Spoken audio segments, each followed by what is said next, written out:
2, 1. Thank you. Good evening, sir.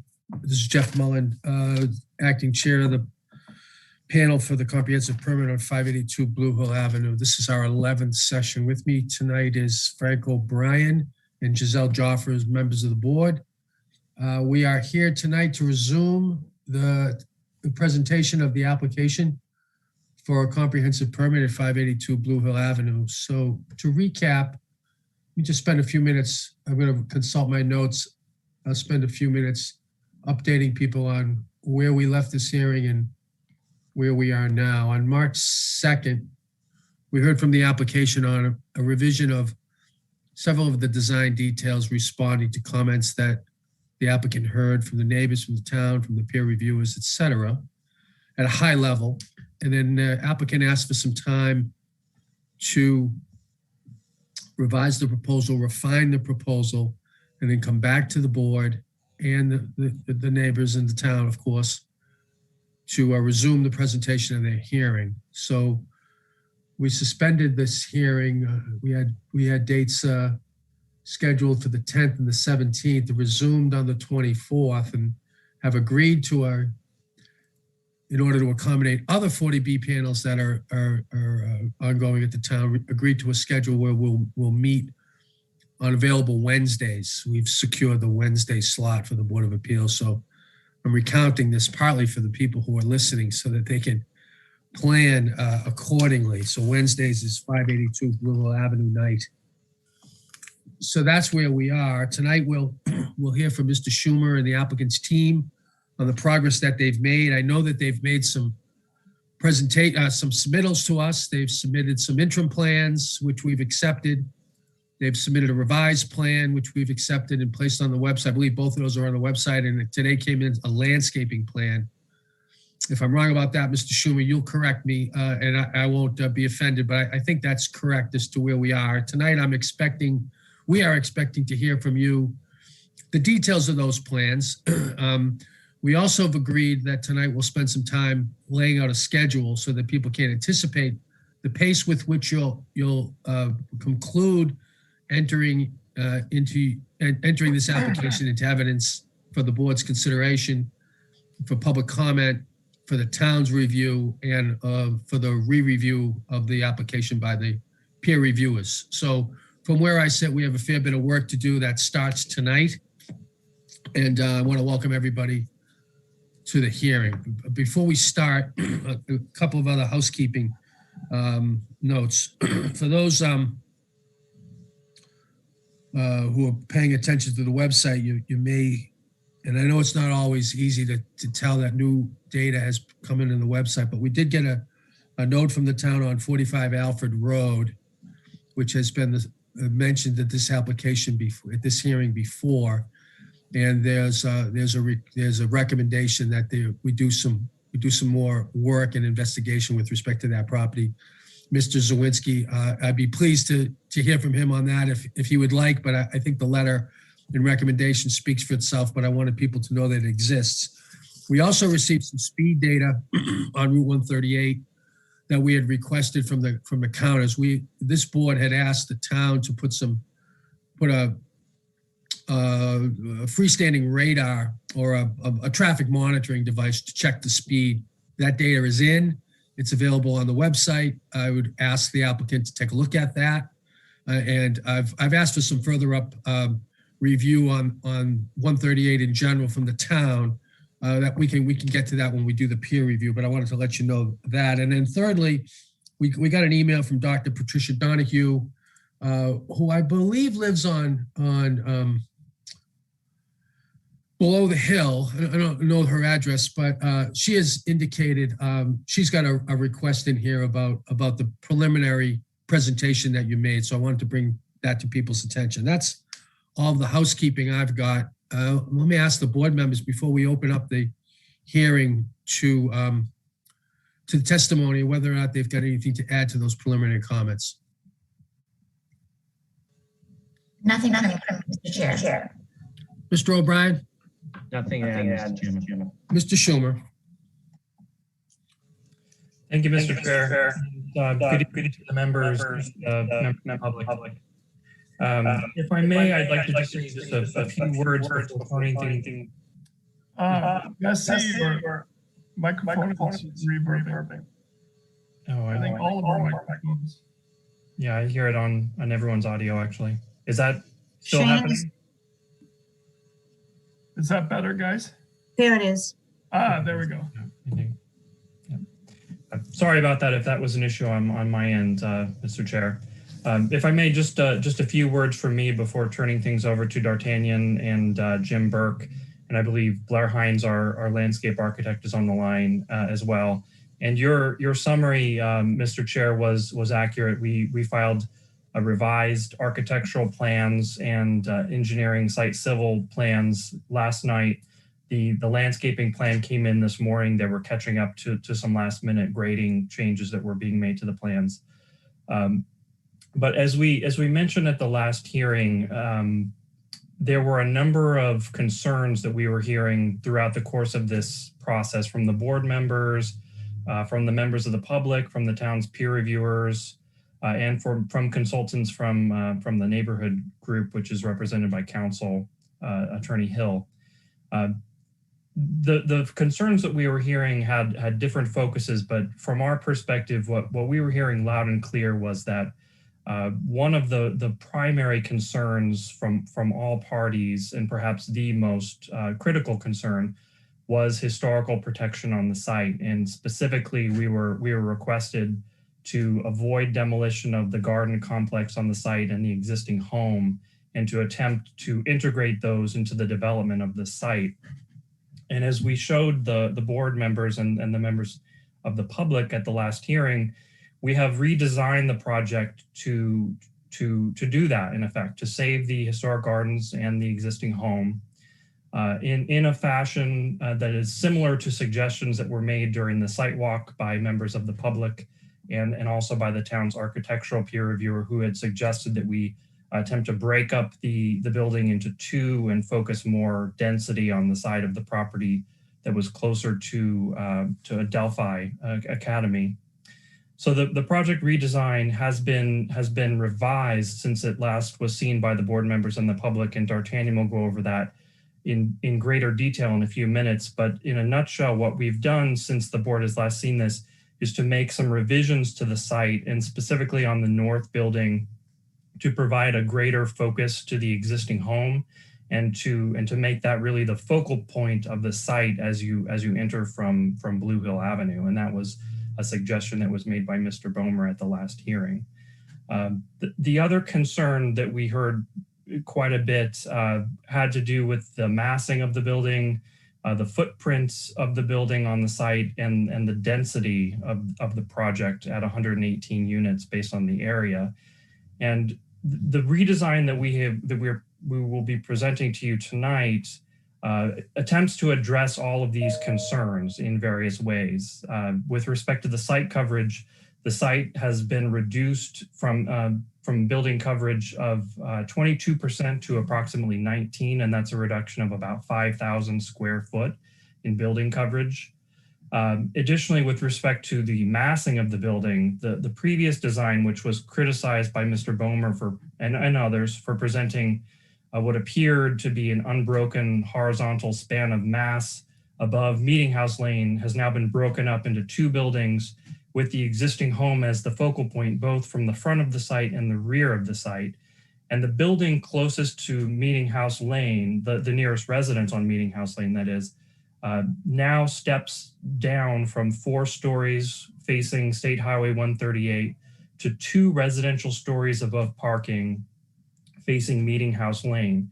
And at the point that's closest to the home on Meeting House Lane that's nearest that structure, the building has a height from grade of approximately 34 feet, which is under the zoning allowed maximum of 35 feet. So that has been reduced significantly. The height of the buildings compares now, we think, quite favorably to other projects that have been approved by the town, including the Unquity House, which, as approved, has 6 stories and 65 feet of mass, which is within 60 feet of the nearest abutting residences. And this project is quite significantly less impactful than that. In terms of the unit count, we've made a 22% reduction from 118 units to 92, and that's the same number that we presented to the board at the previous hearing. The bedroom count has been shifted slightly since the last presentation. It's now a reduction of 24% from the original submission, from 200 bedrooms to 153. And the parking count has also been reduced by 19%, from 176 spaces to 143.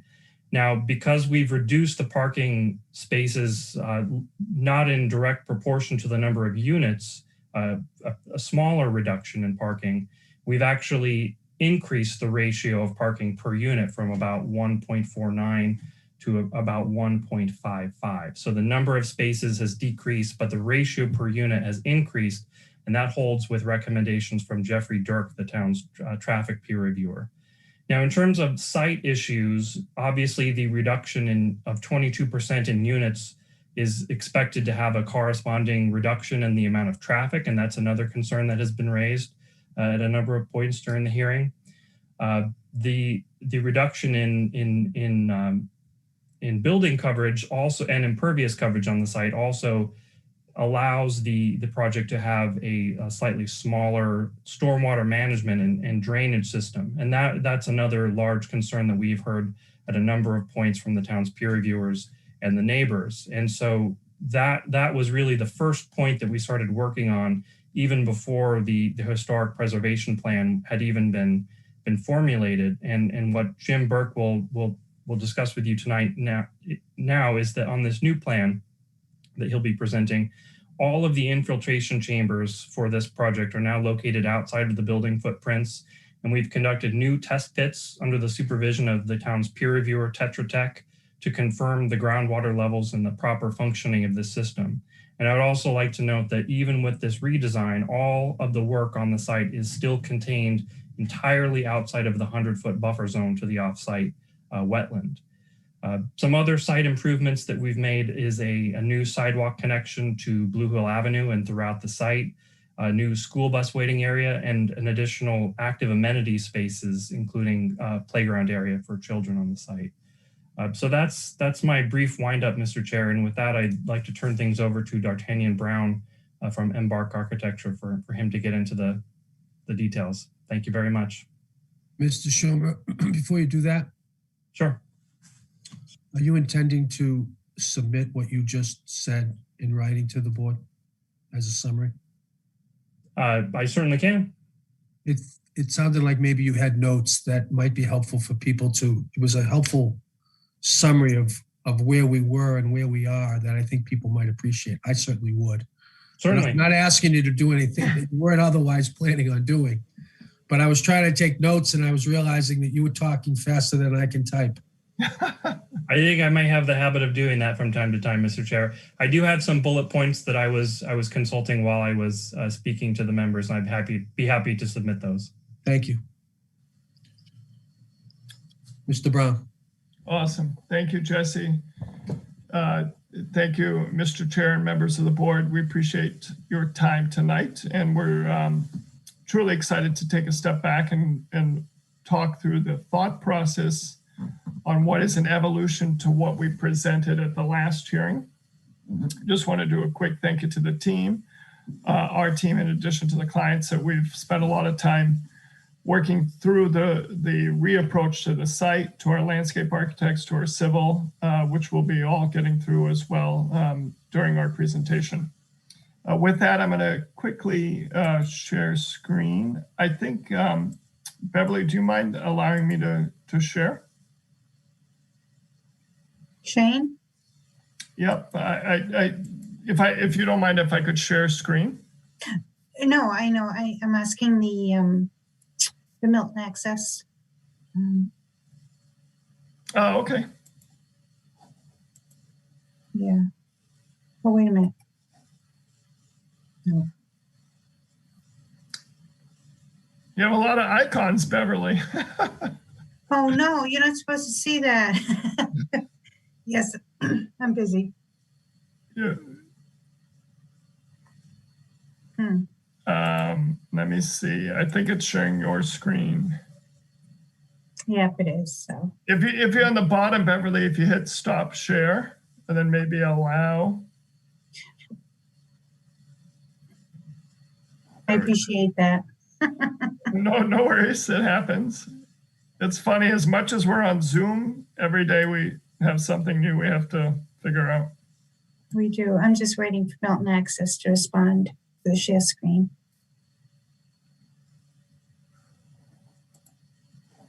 I apologize for the delay. Oh, no worries. Shane, Yep, I'm right here. thank you. Share screen? Is that? Oh, let's see it reset itself. There we go. Now you're good. Thank you. Oh, thank you both. Yep. Okay, here we go. I'm not going to show you my desktop. I'm going to go right to the presentation. Let me just go back. Okay. Can everyone see that? Yes, I think so. Awesome. Okay. So thank you again, D'Artagnan Brown, Principal Adam Bark. So in terms of the site location, again, off of Blue Hill Ave, we're a little bit over 4 acres at 173,000 plus square feet. Zooming into kind of the contextual setting within a half-mile radius, 1 mile radius, you have Milton High to the north, Canton Ave to the south. We've earmarked a couple transportation, bus routes, kind of distances. We're happy to get into any of these further on in the presentation. And then our site itself. So again, off of Blue Hill, south of Delphi Academy, and then what we're treating as the front of the property along Blue Hill as we move down to a topographic change, which I'll talk to in a minute. Coming onto Meeting House Lane, very cognizant of the transition to the residential neighborhood. This diagram, which we've added in kind of a interesting fuchsia color, kind of denotes the topographic change through the site. So off of Blue Hill Ave, if we take the existing spot grades, we're at elevation 130 feet. As we move down to the front of the existing house, we're at 122 feet. To the rear of the property, back along the edge of the gardens, we're at 110. And then really at the north tip of Meeting House Lane, we're at 100 feet. So what we've done here, and I think we spoke about this briefly earlier, is really working with the topography of the grading on site is really being able to nestle the building into this hill. You'll see as we get into some updated sectional diagrams, off of Blue Hill Ave, we're really only 38 feet above that because we've been able to work with the slope in the site, not only with our civil, but our landscape architects and our team in terms of how we've sited the building. But then there's been careful massing plays as we move down towards Meeting House to really step from a 4 to a 3, and then eventually a 2-story residential building as we get down to the homes again on Meeting House. Quick reminder, and I think all of you have seen this, but understanding kind of the historic grandeur of the home, which we are now preserving, as we mentioned in the last meeting, entry and circulation photographs along the site. As we move around, kind of the stature of the existing gardens, the existing home from the rear yard, existing surrounding vegetation. And this we didn't really get into to show last time because with the pivot in the change of preserving the house, just kind of the amazing detailing and historic fabric of the structure that we will now be able to repurpose, resave, and reuse as amenity space for the building itself, which we'll be getting into further in the presentation, but quite a magnificent structure, which again, truly as architects, we're happy to be able to really bring to life this space, not only that was once, shared individually, but now that will be able to be shared across a group of people. Additional photos that we've added, I know unfortunately with the weather and, the snow not allowing to see the full grandeur of the gardens, we just wanted to make sure we included some slides on that. So this is slides of Ellen Shipman's masterful design, which we're, again, happy to announce that we'll be preserving in full. Coming off of the patio, just wrapping around to the reflection pond, the gardens, the stepping, which we'll certainly get into more detail, but just for those that haven't had the opportune moment to see it, we wanted to make sure you guys could. So this slide, I was just joking with my team earlier. I think one thing we wanted to really, I think Ms. Lyons, if I'm remembering correctly, provided a great report or kind of coverings of what Ellen Shipman's garden entailed when it was planned and built in 1925, was really for the sole enjoyment of a rightfully so privileged individual that was able to build such a magnificent garden. So at that time, you can see centered in the diagram, 1925, when this house was built along with the gardens, there was nothing really set south of that towards Blue Hills that really was obstructive to kind of the grandeur setting that was, fortified by this masterful interplay. And I think, what the joke was to the team, I think since our last meeting, we've literally had Abby in our office with Tim gone through and mapped every single structure in the surrounding context of when it was built. And this was taken back in the early 20th century. And we have literally gone and identified each of the structures at that period of time. So you can see here are houses ranging anywhere from the 1900s to the 1939, 1940, 1850. And for our house itself on Blue Hill, it was truly open at that time. And again, with that, the gardens really being focused around the home, the kind of single wealthy home that it was set up upon over time in the mid 20th century. So, moving through that period of time, anywhere from the 70s, 72, 73, 85, you can see how the confluence of houses being built along Meeting House Lane and abutting streets that were created started to shift or disrupt kind of this this view along out to Blue Hill for this post-war suburban development. We've gone through and written kind of a little bit further narratives on that, but essentially with the density and the growth of the surrounding context, it really changed the overall character or sightlines beyond the property. And so, as we move into the late 20th century, the further development, you can kind of see the change in density and mappings of the development in the surrounding context.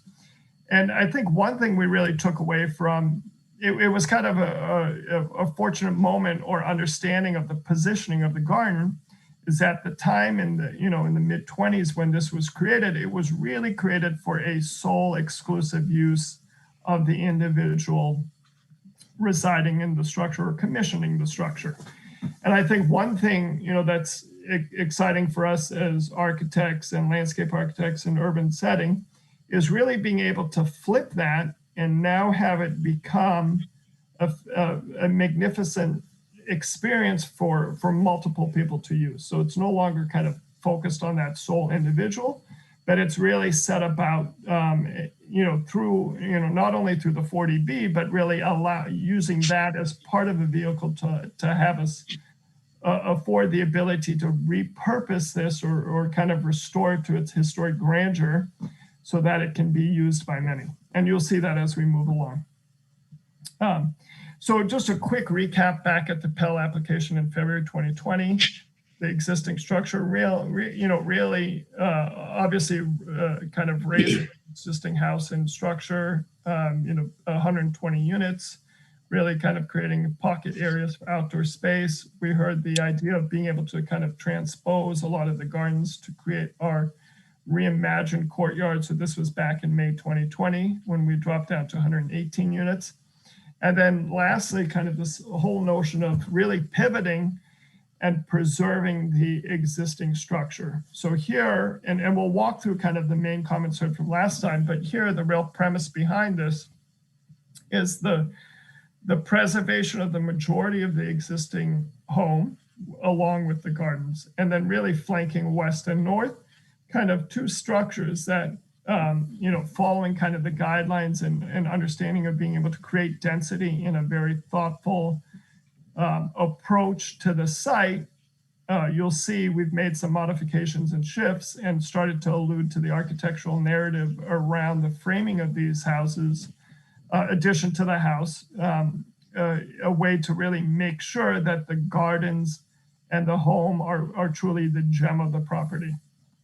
So with that, we've dropped down, as mentioned before, to the 92 units. The majority of the parking is still, we've been able to manage to put that all below grade. Any of the kind of surface parking has all been tucked inward to the site, being very mindful of circulation around the property. We'll talk about berming and landscape kind of sightline fencing, all of the stuff that we're cognizant of in terms of being a good neighbor. But really, being able to do some thoughtful shifts in the massing and the play of the structure to make sure that we can accommodate in a kind of thoughtful manner the density to allow the affordability that's needed in Milton. As we move through kind of a proposed site plan, you can see coming off of Blue Hill here, we've done some modifications, which we'll walk through in more detail, but coming off to kind of this roundabout drop off with the visitor parking along closest to Blue Hill, off of Blue Hill itself, allowing for a pull off for school buses and a larger network of connected sidewalks that we'll talk through. And then really the shift pulling back on the north wing of the north building to really align with the mass of the west building. This has allowed us to pull off of Delphi to allow for a bigger buffer to that, which we knew was of concern earlier.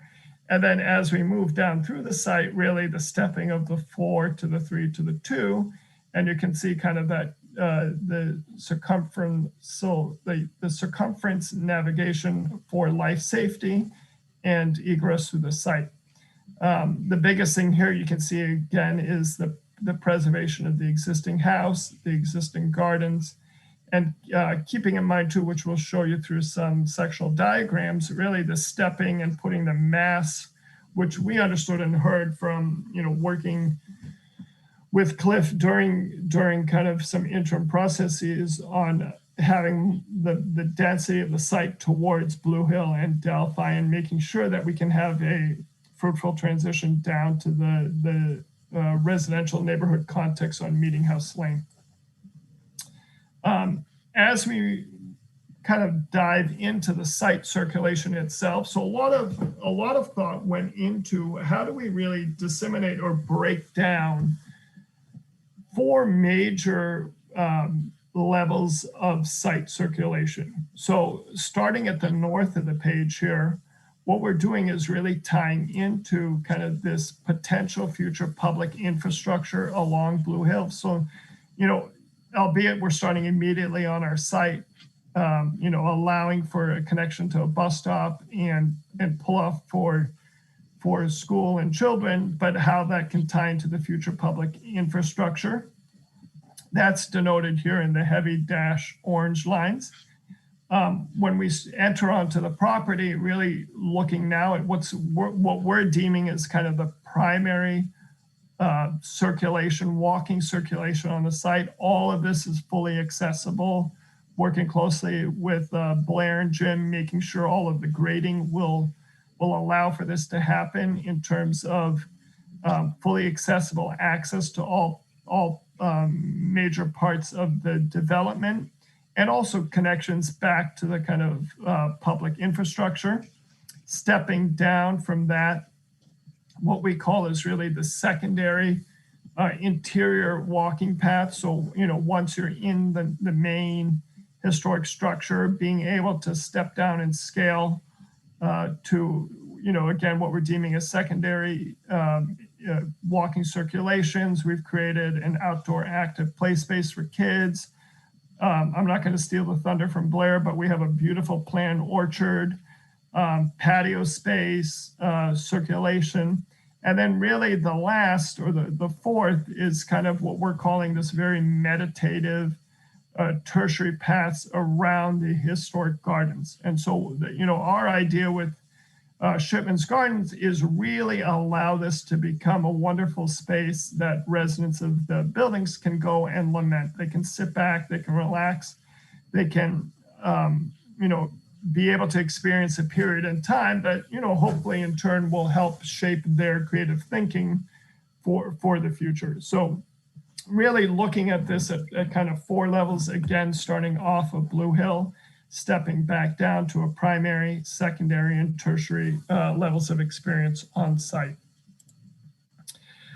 So sectionally, as we come off to page left here, you can see this would be Blue Hill Ave. Really, we're really only 38 feet off of that at the highest point, because we're cognizant and working carefully with the grading as it moves down to Meeting House Lane.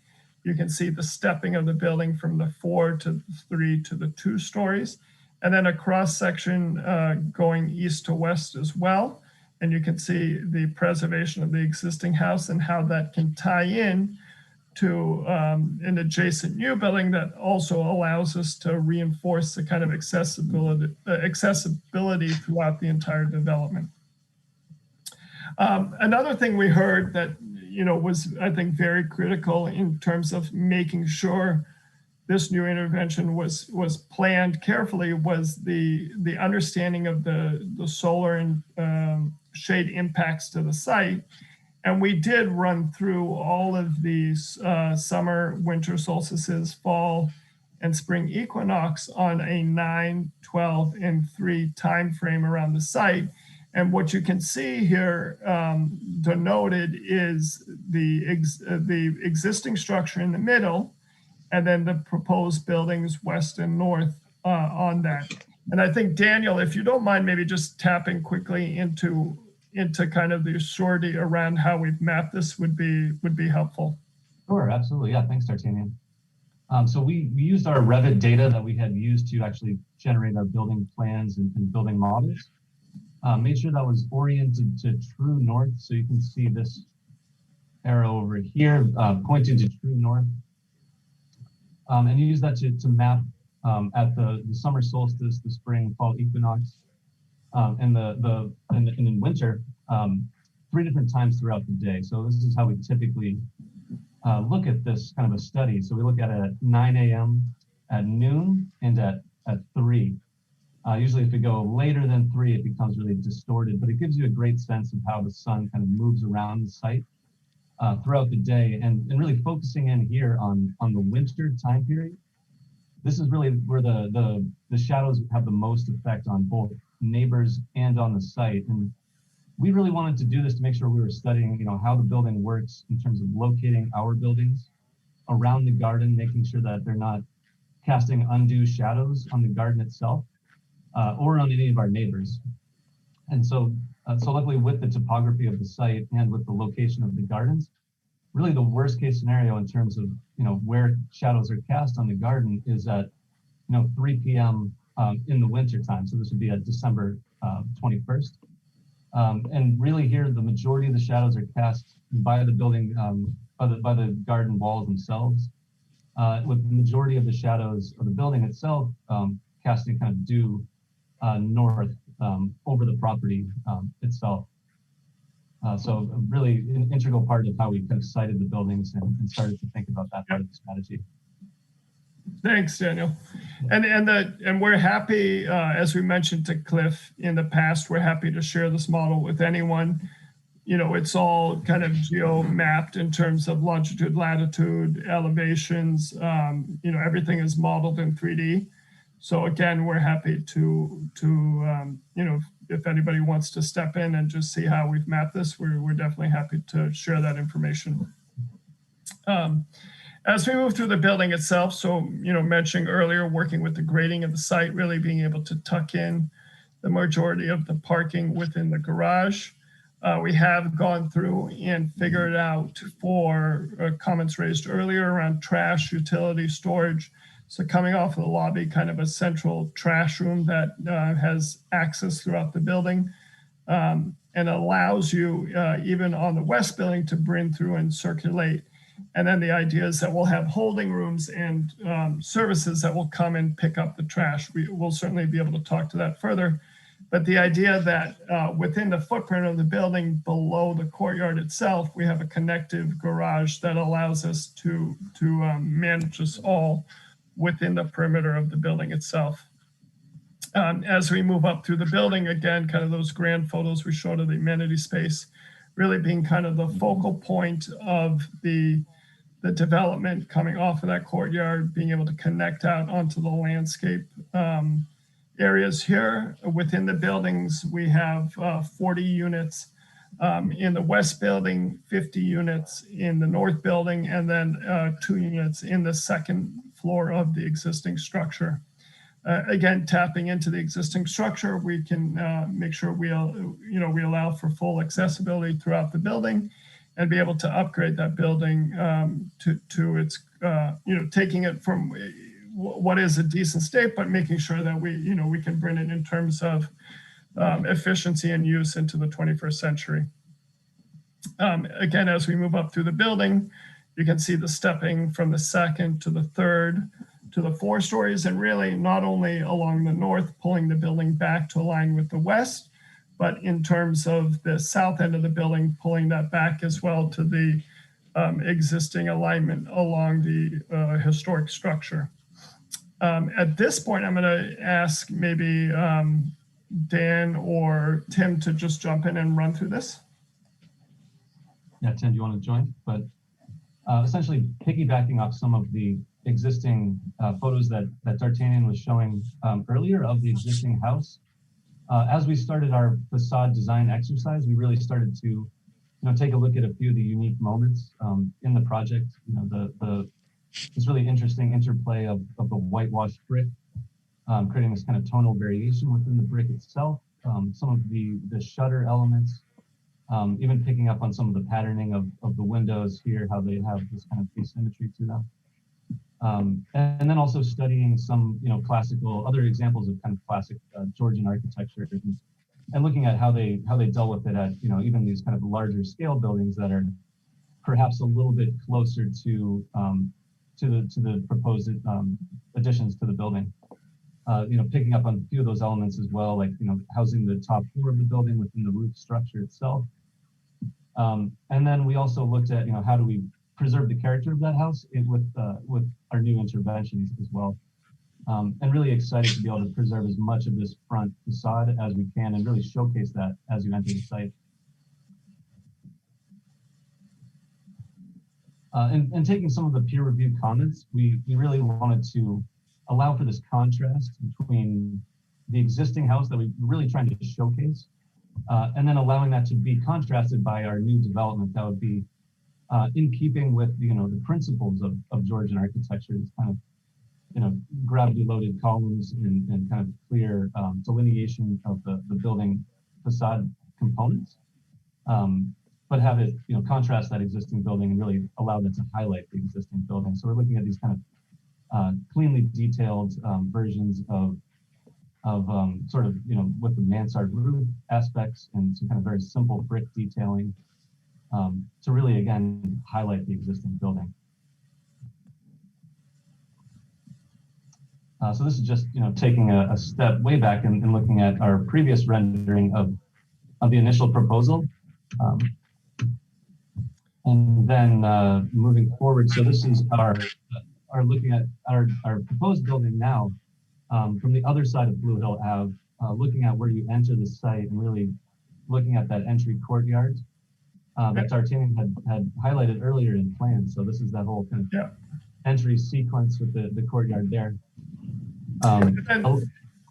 Sorry, Daniel. The main thing we heard and kind of worked with Cliff and others is in terms of framing the grandeur of the historic home, because as you saw in earlier photos, it's so rich in detail and truly a magnificent structure as you certainly approach it, was to have a lot of the new architecture kind of simplify and downplay itself so that the main house is really kind of the gem.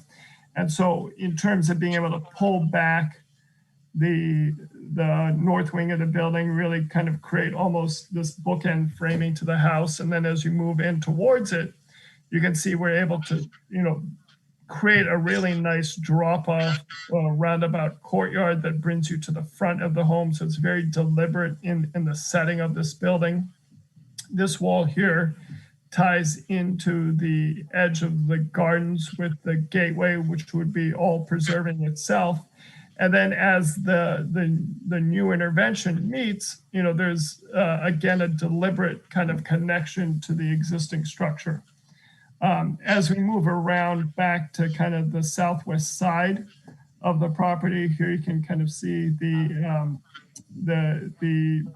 activated play space that we'll show you about in a few moments. Kind of the 2 tree-lined orchard grove planting that we're thinking about, connections back into the garden.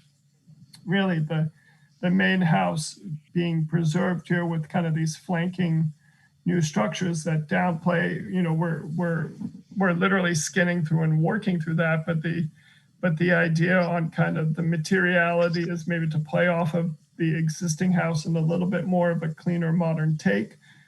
So that the home itself can really be the shining element. And as we move back around, we'll get to it shortly with landscape and civil, but really working through the grading itself to tie back into kind of that natural grading that goes around the site, but allow us to have opportune moments to do on-site water management, which Jim will get into. As I mentioned earlier, kind of the multitude of experiential spaces, which Blair will get into. But we've been able to really, I think, pivot quite greatly in terms of how we've been able to frame this development being very respective of kind of this gem, what we're saying is the gem of the necklace of the surrounding development. Just a couple quick, more for architectural height and narrative around the house. So you can see kind of the central existing structure flanking north and west buildings. As we move down through the site, kind of the stepping from the 4 to the 3 to the 2. This is looking south back up north to the existing garden walls that would remain, tying back up to the existing house, kind of the clean line play. We're starting to study some of the datum lines in the historic fabric of the fenestrations and how that may translate across into the new structure. A lot of detailing to be done there for sure, but just stuff we're mindful of. Deliberate points of connection from the new to the old. And then again, coming off of Blue Hill down through the gardens, and as we step down to Meeting House Lane, kind of that deliberate play in the stepping and scaling of the architectural narrative as well. In terms of just the setup again, within the 92 units, we have a total of, I'm going to do the math quickly, but 17 one-bedrooms in the west building, 24 in the north building. In the 2 bedrooms, we have 19 in the west building, 20 in the north building and then from there, we have, again, the 10% of the 3 bedrooms within the matrix as well, rounding up slightly to the 10 units there. I think with that, Blair, if you're ready, I'd love to turn it over to you to run through the Can you hear me? Yes. Great, super, that's great. So thank you everyone for the opportunity to dig into the landscape. And typically when we do a large project, we think of 3 primary design programs. One is the street frontage. Secondly is how to support residential living. And thirdly, the impact on abutters. And one of the things that happens as designers is we always have to understand what the trade-offs are. So in this particular case, one of the priorities that's just really large during the meetings on site in particular was the protection of what I'm going to call the existing character of the site. And to me, that consists of really three primary elements. Firstly, the landscape of mature trees and woodland garden along Blue Hill Avenue, which everyone in the town probably drives by on one day or another. Secondly, this historic house, which has always been in private. So I think many people in the town maybe never really realized quite how marvelous it is. And I'll confess I'm one of them. And thirdly, this historic garden. And we have understood from, again, some of the feedback from the town about how important this is, not only to the town, but nationally. So I think the most important takeaway for the board and for the community to take is that in making this really large effort to save a lot of the existing character of the site, there's a trade-off to it. So, and I think D'Artagnan explained how the building has been divided. The number of units have been reduced. One building is slid up closer to Blue Hill Avenue and parallel to the garden. That's the so-called West unit. So again, to provide a little bit of breathing room, but most importantly, to not put any building program over the building. And secondly, the other half of the proposed building development, of course, had to be placed somewhere. And again, in this particular case, it was slid to what we're calling Project North, which is to the right of the entry court. And again, as probably you all know, both the ZBA and the neighborhood, that this has the consequence of kind of squeezing development a little bit closer to the periphery or property lines. And to my way of thinking about this, in terms of the preservation of existing character, we think that this is a reasonable trade-off in the interest of saving both the character along the street, the historic home, and then the very significant garden. So moving into, so that's the kind of big picture. And then on the other side of that, really, as landscape architects, as much as I love trees and plants and do my best to preserve and add, we're subservient to the larger program. And in this particular case, the biggest thing we can do is the preservation of the garden. And then in addition to that, we're trying to pinch down the parking, particularly in the front, to preserve as much of the landscape along Blue Hill Avenue. Secondly, we've discussed a lot with architects about this drop-off area. We want to have something that's large enough that delivery trucks, even including two, that might might arrive at the same time, can simply maneuver around the area between the two buildings, be able to back if they had to do a K-turn to get out. And so we can handle all that delivery function in a way that's really quite elegant in terms of creating this formal courtyard that's reminiscent of courtyards you might see in front of a grand house, and yet serves practically these two new residences. The next element sorry, thank you for bringing this forward. So we had some different thoughts in here about whether the entire place should be paved, whether we should have some little accent element, in this case, like maybe a light or some plantings in the center.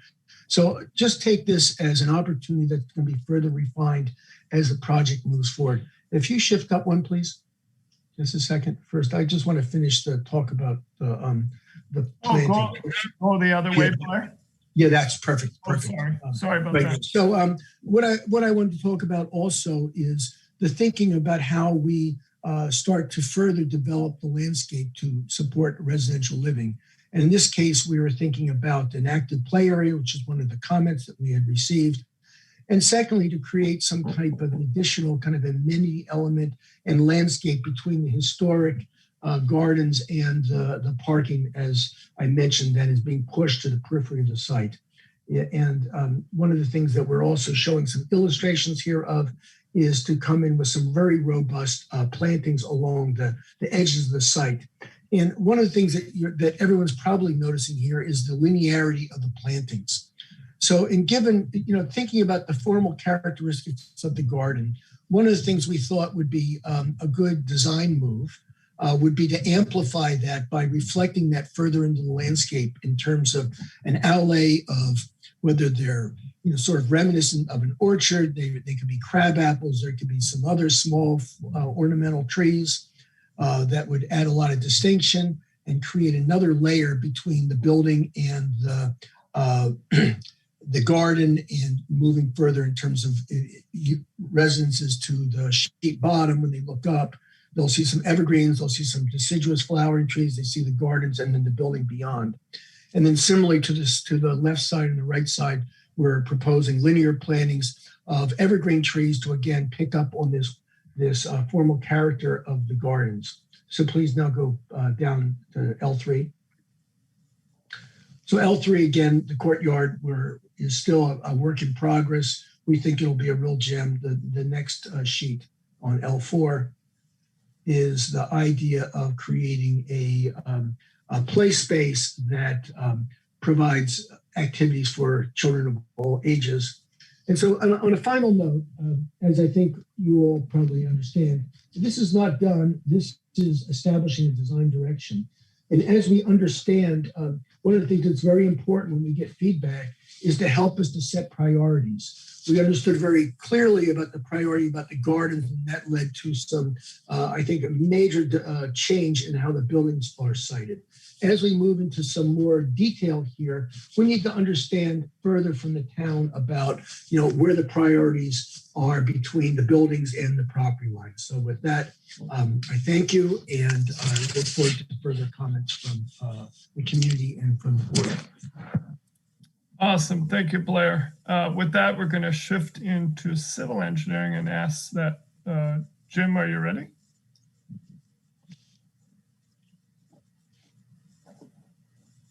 Jim, are you there by any chance? You may be muted. Oh, Jim, you're muted. There we go.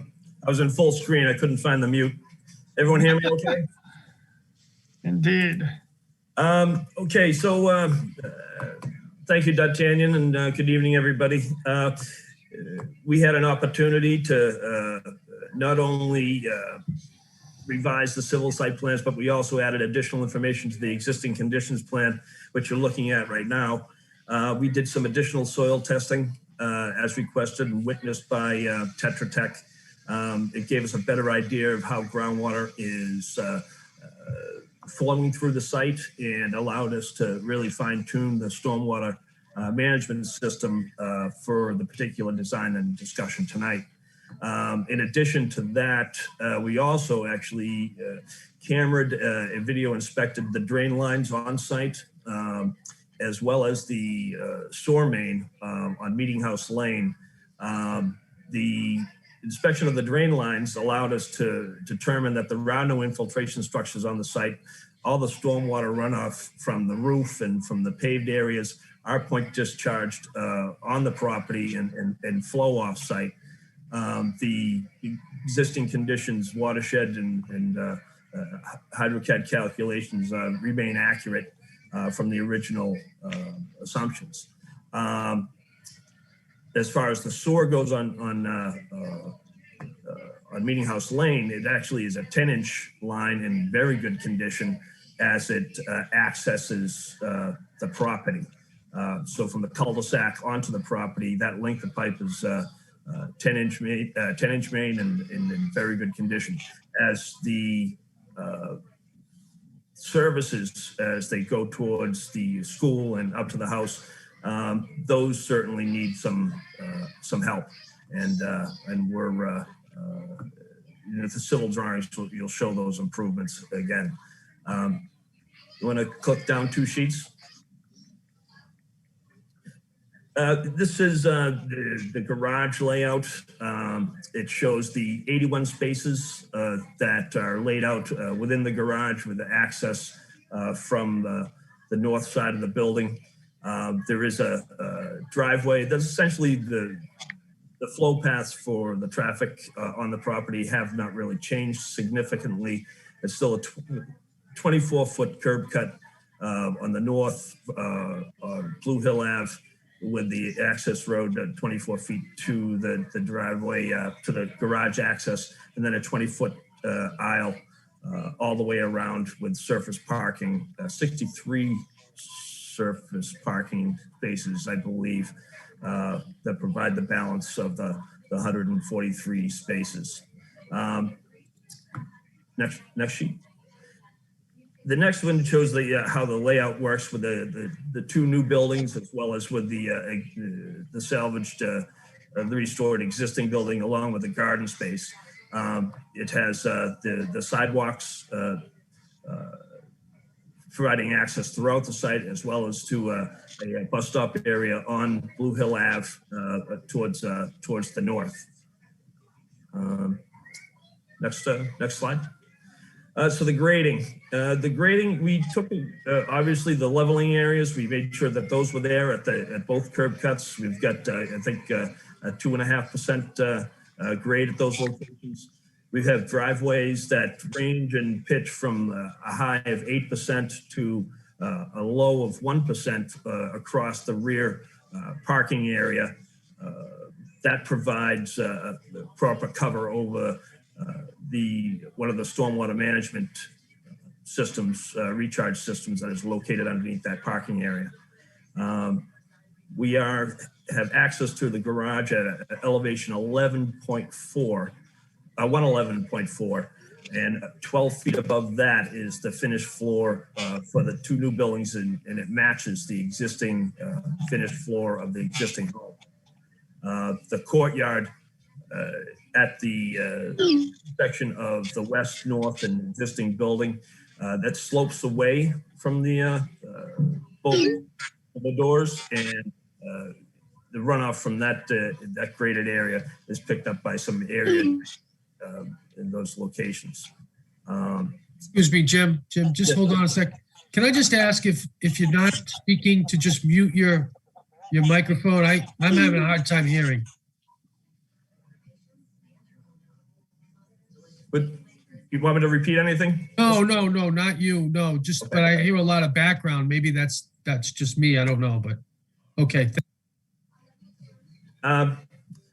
There are some retaining walls that support the grading. We had to get some separation of groundwater for the recharge systems for the stormwater, as well as provide access into the garage area.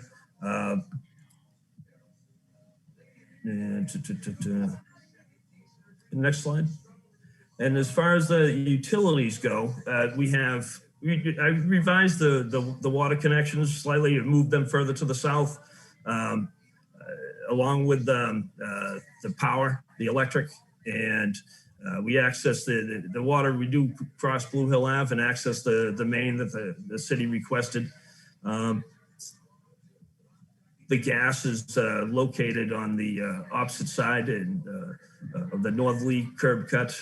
And as far as we have about stormwater collection goes, we have a combination of area drains, catch basins, deep sump catch basins, deep sump manholes that provide the water quality necessary to enter the recharge systems. Now we have two of the recharge systems. We have system one, which is located under the rear parking area that runs parallel to the garden, correct, right in that area there. That is a system that's 144 Cultec 330s. I revised them from the shallower 280s that were originally proposed, because now I have a good idea of where the groundwater is in that location, and I was able to get the cover over the deeper Cultecs and provide more of a concentrated load and finite area instead of spreading it out across the site. So that's in a 12 by 12 configuration. And the second one is located by the entrance to the garage on the north side of the north building, and underneath that the driveway and parking area. That is in a configuration of a 9 by 16 Cultec area, which also they're essentially the same size. There are 144 each chambers. The watershed was split pretty evenly, and in the end, we come down to an outfall just above Meeting House Lane, and I use a level spreader pipe to mimic sheet flow. It'll enter the cul-de-sac and into the town system. At least that's the design I propose, and I certainly will be getting some feedback from the peer review engineers with regards to the stormwater design. The stormwater design, though, is very robust. And again, I realize that the flooding issues that the neighborhood has and the down gradient areas of Alfred Road and at the bottom of Meeting House Lane. This is a good opportunity to detain the runoff in this particular site and protect the down gradient butters. And that's what this system does. We reduce the 100-year storm event by a factor of 20%. And, you know, there is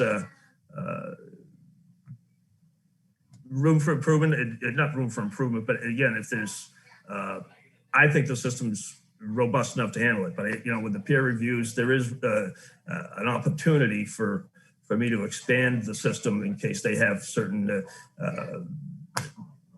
conservative approaches that we're willing to meet. We did add a couple of features in the details with regards to the stormwater management, with regards to a separator chamber that provides additional water quality for the system. And I can continue to say that we meet the 10 standards as provided, as described in the Massachusetts Department of Environmental Protection's stormwater management guidelines.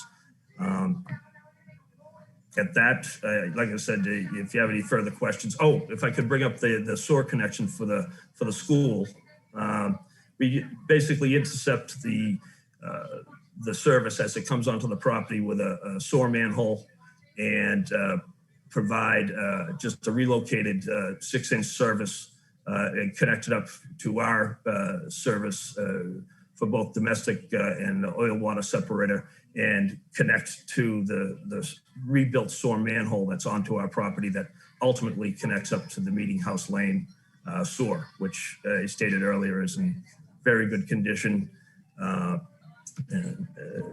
a 10-inch pipe that can certainly handle the flow. At that, I certainly respect any questions you may ask. Awesome. Thank you, Jim. Jesse, at this point, I think we've pulled through our presentation. Maybe turn it back to you to take us to the next steps. Great. Thank you, D'Artagnan, and to the members of the team for the very thorough presentation. Mr. Chair, that concludes our presentation. I'd just like to add that we're aware that there are a few additional submissions that we'll need to make to follow up with this. For example, the revised stormwater management report and engineering report will be coming from DeSalle Bergsala, and a revised waiver list will be coming from my office. And in addition to that, we would propose that these revised plans be sent back to the peer reviewers for them to provide their supplemental comments on this in terms of whether they address some or all of the concerns that they raised on the first round, and would follow up this submission with future revisions responding to any further comments that they have. But that's it for us tonight, and I would turn it back to you, Mr. Chair. Thank you very much. Thank you, Mr. Schumer and team. When do you expect to get the completed package to the board? I would turn that question over to Jim Burke, Mr. Chair, in terms of his timeline for completing the stormwater report. For myself, the waiver list can be done within a week or so. I can have the completed engineering report to you guys by Friday. So, thank you. So would, what would you propose for the time you would need to discuss the remaining aspects of the application with the members? Mr. Chair, I'm afraid I don't understand the question. How many more nights do you need to present your application? I think we're finished, unless there are. I think that there will be some responses to peer review and town department comments and to the neighbors. But in terms of dedicated hearing nights for our submission, I think we're finished. We're going to want a night to go through the waivers. Understood. So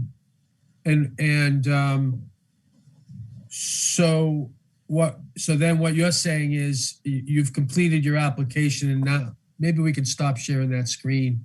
Sure, absolutely. What you're saying to the board is that completes your application presentation, subject to peer review, comments from the town, comments from the neighbors, questions from the board, and additional presentations from the peer review in the town. Is that what we understand? Yes, Mr. Chair. Okay. So then the question is, how long will it take us to complete? And maybe we can't decide that tonight, but a question for Ms. Barrett, perhaps Mr. Zawinski, is how long do we expect it to take? In the case of Ms. Barrett, the peer reviews to be completed for the purpose of getting our peer reviewers back to give us some feedback, to give everybody some feedback. And in the case of Mr. Zawinski, I'd like to certainly give an opportunity for the Historical Commission, the fire chief, and the town public works representatives an opportunity to both review the revised application and to present additional information back to the board. I'm particularly interested in hearing from Public Works and Fire and Historic. We should have them all. We certainly want to invite them all. We're not going to mandate that any of them come, but that's an open question. So, Tim, if you don't have a handle on that tonight, I understand it. It's something that we could ask the folks at Town Hall. But first, Ms. Barrett, what do you think are we looking at to have the peer reviewers take a look at this and get us some feedback? It would be a few weeks, Mr. Chair, only because I know they're busy with other applications in Milton, as well as another town. I'm actually having a meeting with them, a virtual meeting with them on Friday. All of them?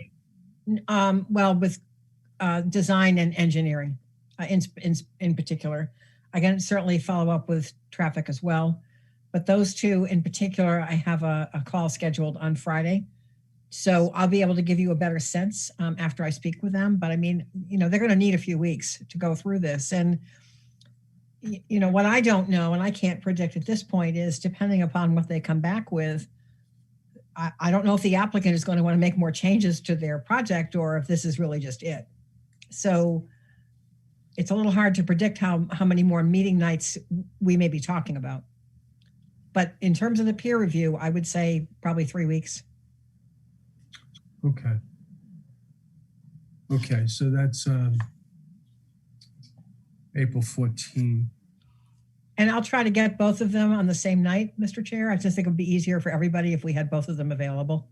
Yeah, maybe I'd like you to, and I'd like to hear from the board on this too, but I'd like the traffic to have the material and to hear from Mr. Dirk as to what he says. I'm not sure we need another presentation based on the fact that the units are fewer, although I'm not saying there aren't any traffic issues to address.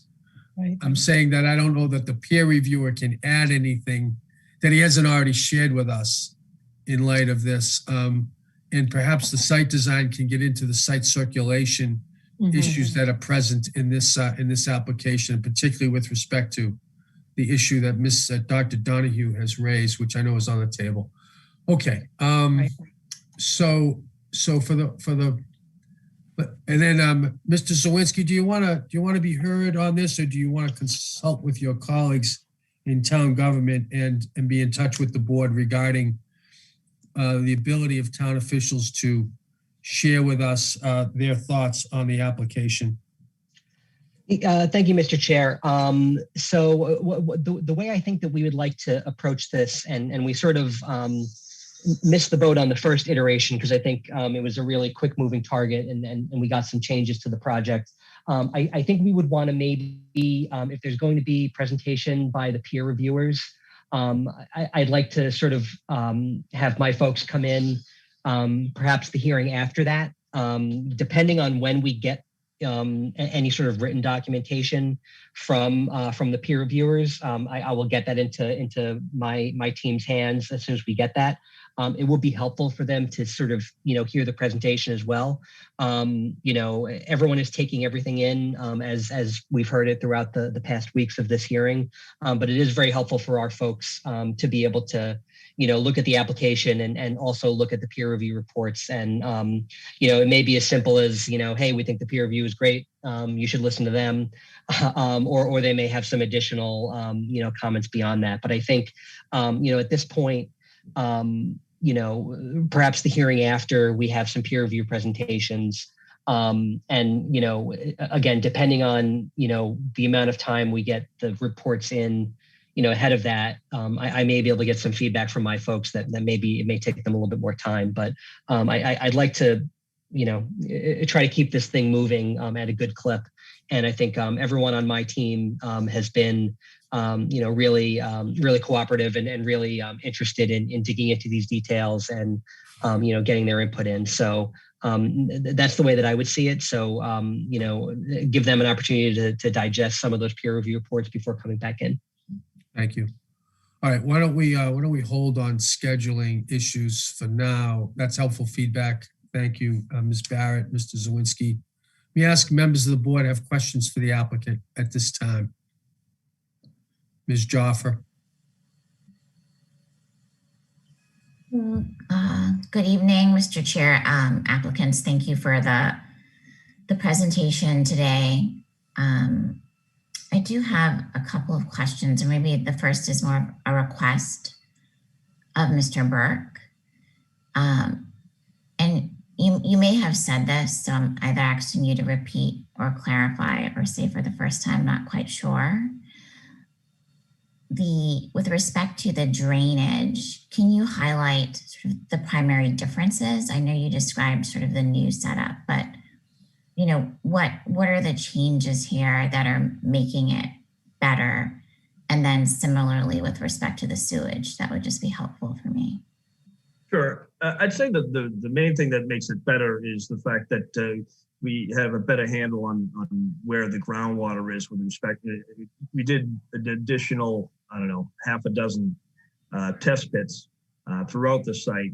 That eliminated kind of the front area of where I originally had some stormwater controls proposed. What it did do is identified, that we should take advantage of the gradient and provide the stormwater controls in the back of the lot. And it was a plan that was kind of implemented earlier when the original design was being proposed as well. But I'd say the big item here is the reduction in size of the systems themselves, because there's the reduction of impervious area, the garden remaining, which reduces runoff from the site. Allows us to kind of reduce the infrastructure needed to mitigate the development itself. So it really hasn't necessarily changed a lot. The peer review, requested we do a separator chamber line within the Caltech recharge system, which basically is a dedicated line that takes the smaller storm events. So you have a weir in the front of it, and the smaller storm events are channeled down the separator line, and the larger storm events are pop over a weir because the additional flow, and it's really just designed for detention. So that the chambers themselves are now split into more of a water quality chamber and a detention chamber. It was a good idea, and we put a detail in that. So I think that makes it better. Anytime, peer review always makes it better, to tell you the truth. And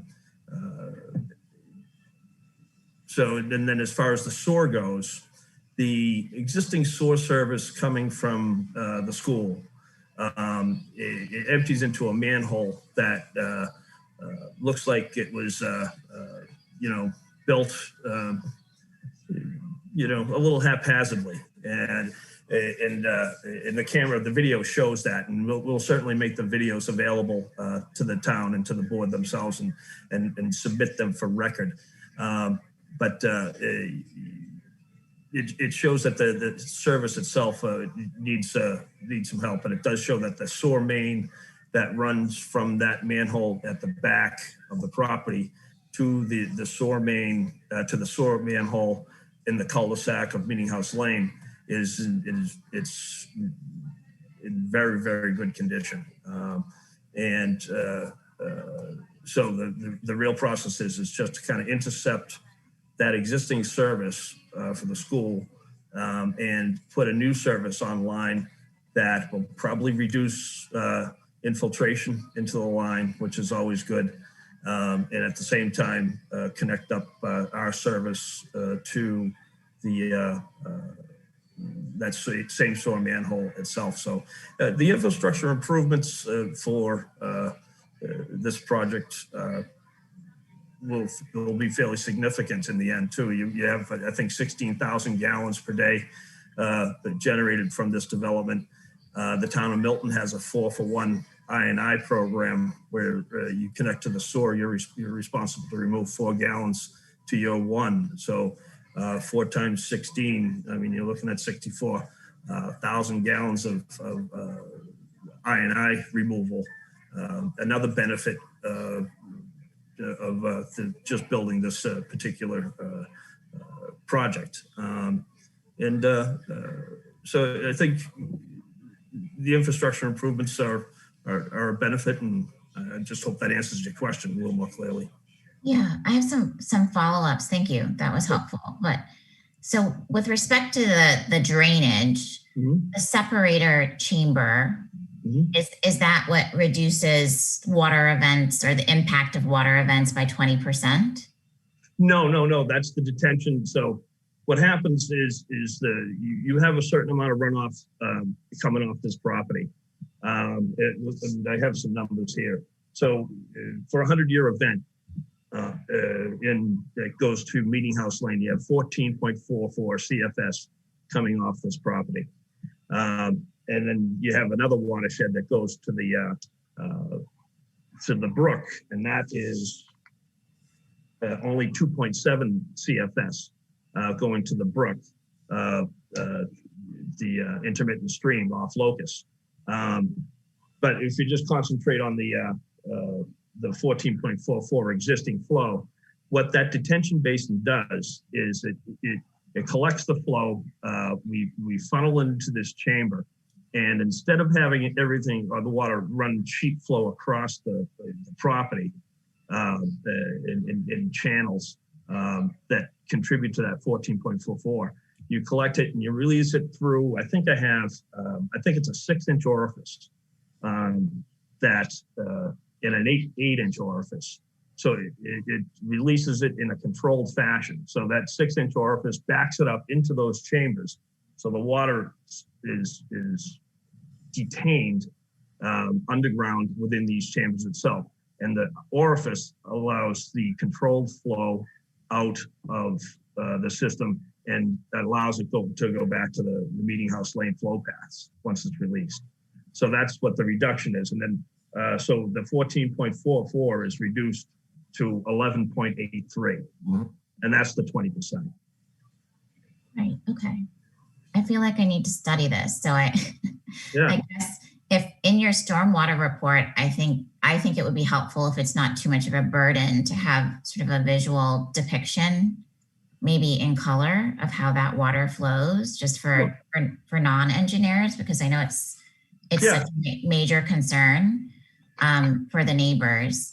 And then I do recall the first design, the concern was, so the stormwater drainage was in the front, now it's in the back. But part of the concern was you'd have to sort of dig up the pavement in order to get to it if there was some type of blockage. Is that still the case, or is there easier access? It's easy. It's out from underneath the building now. It's still under pavement. There are maintenance ports, observation ports that allowed to do maintenance, and that's part of the program. We have an operation and maintenance plan that actually removes sediment and floatable pollutants out of the sumps and, if necessary, out of those chambers themselves. So there's access to these areas, and they're at points, they're in locations where sediment may accumulate.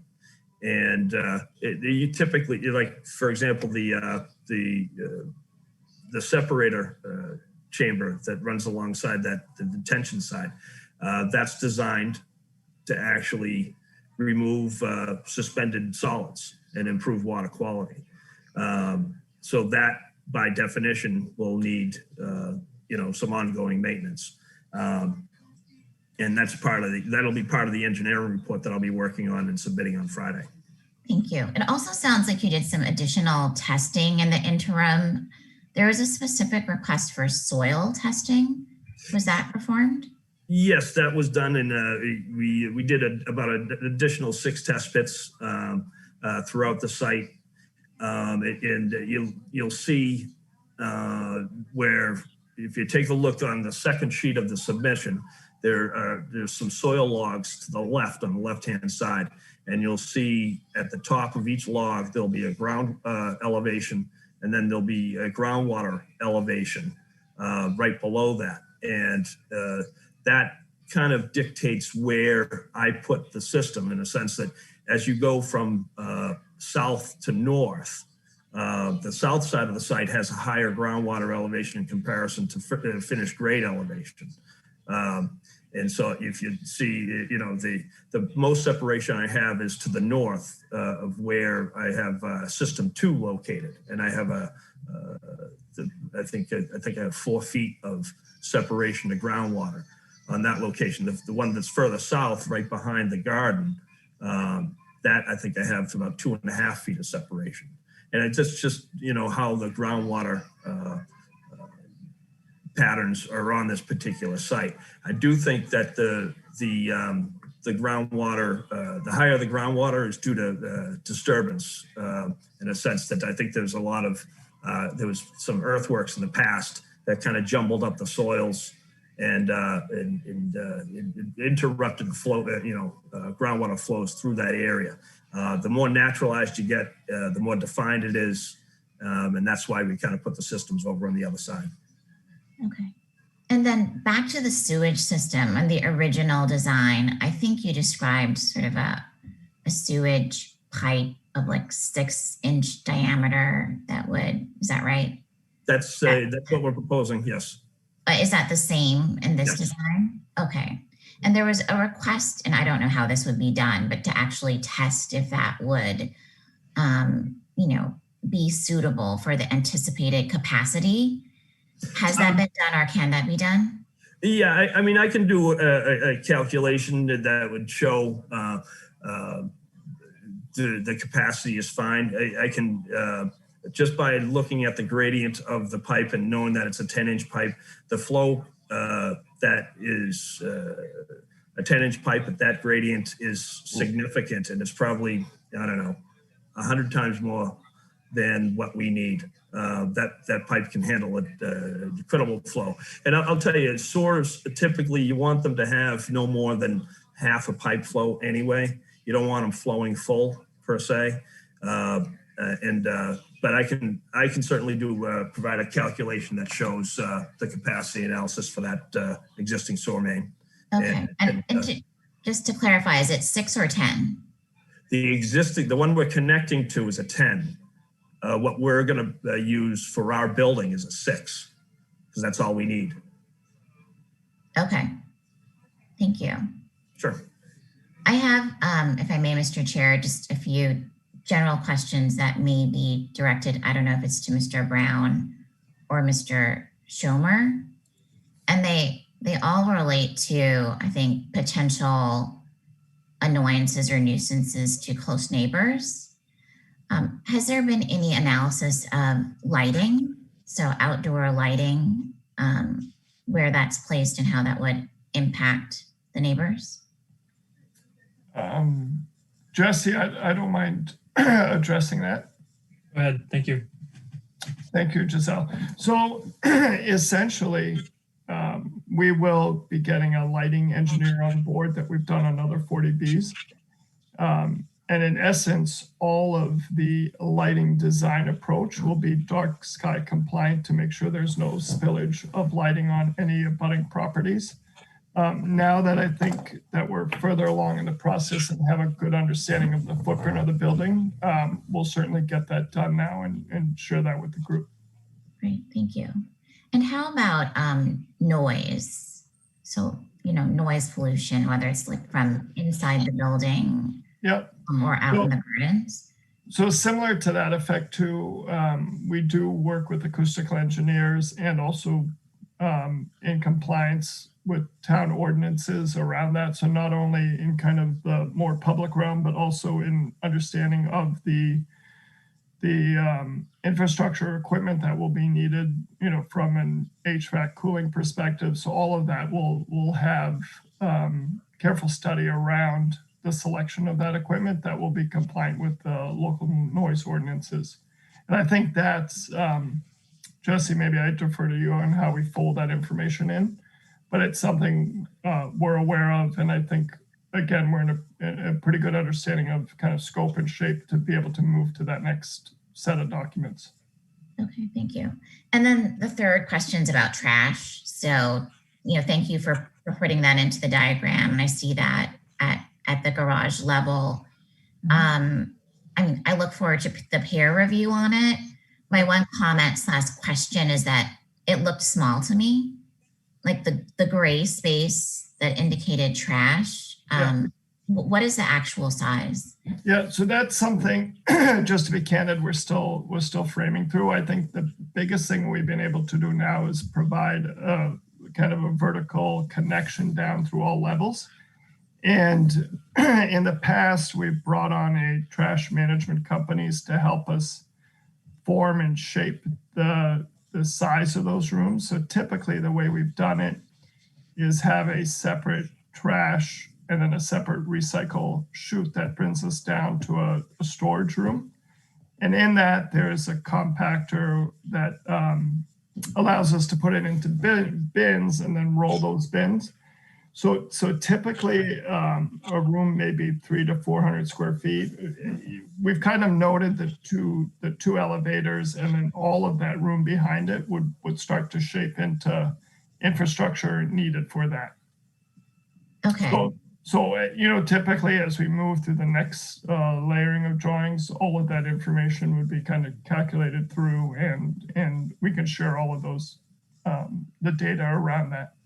Okay. I just want to be clear, I thought the application was finished. So when should we expect that level of detail? Jesse, maybe do you want to? Yeah, I think for the most part, the application, it is what it is at this point. The major brush strokes have been drawn. The plans will continue to be revised in order to respond to the comments of the board members and the public and the peer reviewers. And as that process goes forward in the next few weeks, we'll submit those. And I guess typically what we would do in this kind of a proceeding is work through these issues on a rolling basis, and then when the plans are in a final form, everything would be presented in one single package of documents, including the architectural, all the final reports, and all these supplemental reports that D'Artagnan is mentioning with regard to the HVAC noise and the dumpster size. And then confirmed with the board for completeness and accuracy to make sure that every T is crossed and I is dotted. Does that answer your question? It does. My concern is just that there are a lot of sort of little things that we made with request to the last design. And I know a lot of work has been done, but they're sort of missing here. Like another example would be the snow storage locations that we were hoping would be mapped out. So I think what I'm hearing is that those details will be filled in sort of over time in response to continued requests. Yeah, and again, Giselle, maybe if I can clarify on our end a little bit further, in terms of those kind of more finer details, where in the framework that we've set up for the development, we know we can accommodate all of those, and so that's kind of the nuancing that will be fully outlined in the final set. Okay, and my final question, Mr. Chair. I don't think this came up with respect to the first design, or if it did, I don't recall. And I guess it's both a design issue, but also a social and concern for the residents issue. Has a decision been made as to whether there will be smoking allowed in the apartment complex? I'm not aware of. That's a very good question. That I'll have to speak with my clients about. My gut feeling is probably not in this day and age. But if that's one I could get back to you about. And Sure. I mention it because I'm not an expert, but anecdotally in my own apartment living experience, it's customary that smoking is in fact allowed, if not expressly disallowed. And with the sort of advent of the legalization of marijuana, there's sort of obviously different types of smoking that can cause internal pollution. So I'd be interested in your conclusion on that. Yeah, that's a great question, and I wish I knew the answer to that, but I'll definitely have that for you for the next hearing. Great, thank you, Mr. Chair. Ms. Jaffe. Mr. O'Brien. Thank you, Mr. Chairman. My head is spinning after Giselle's last question. That's a really, really good question. It is. Being someone who is in the insurance space, that's a really good question for us in the insurance space as well. So,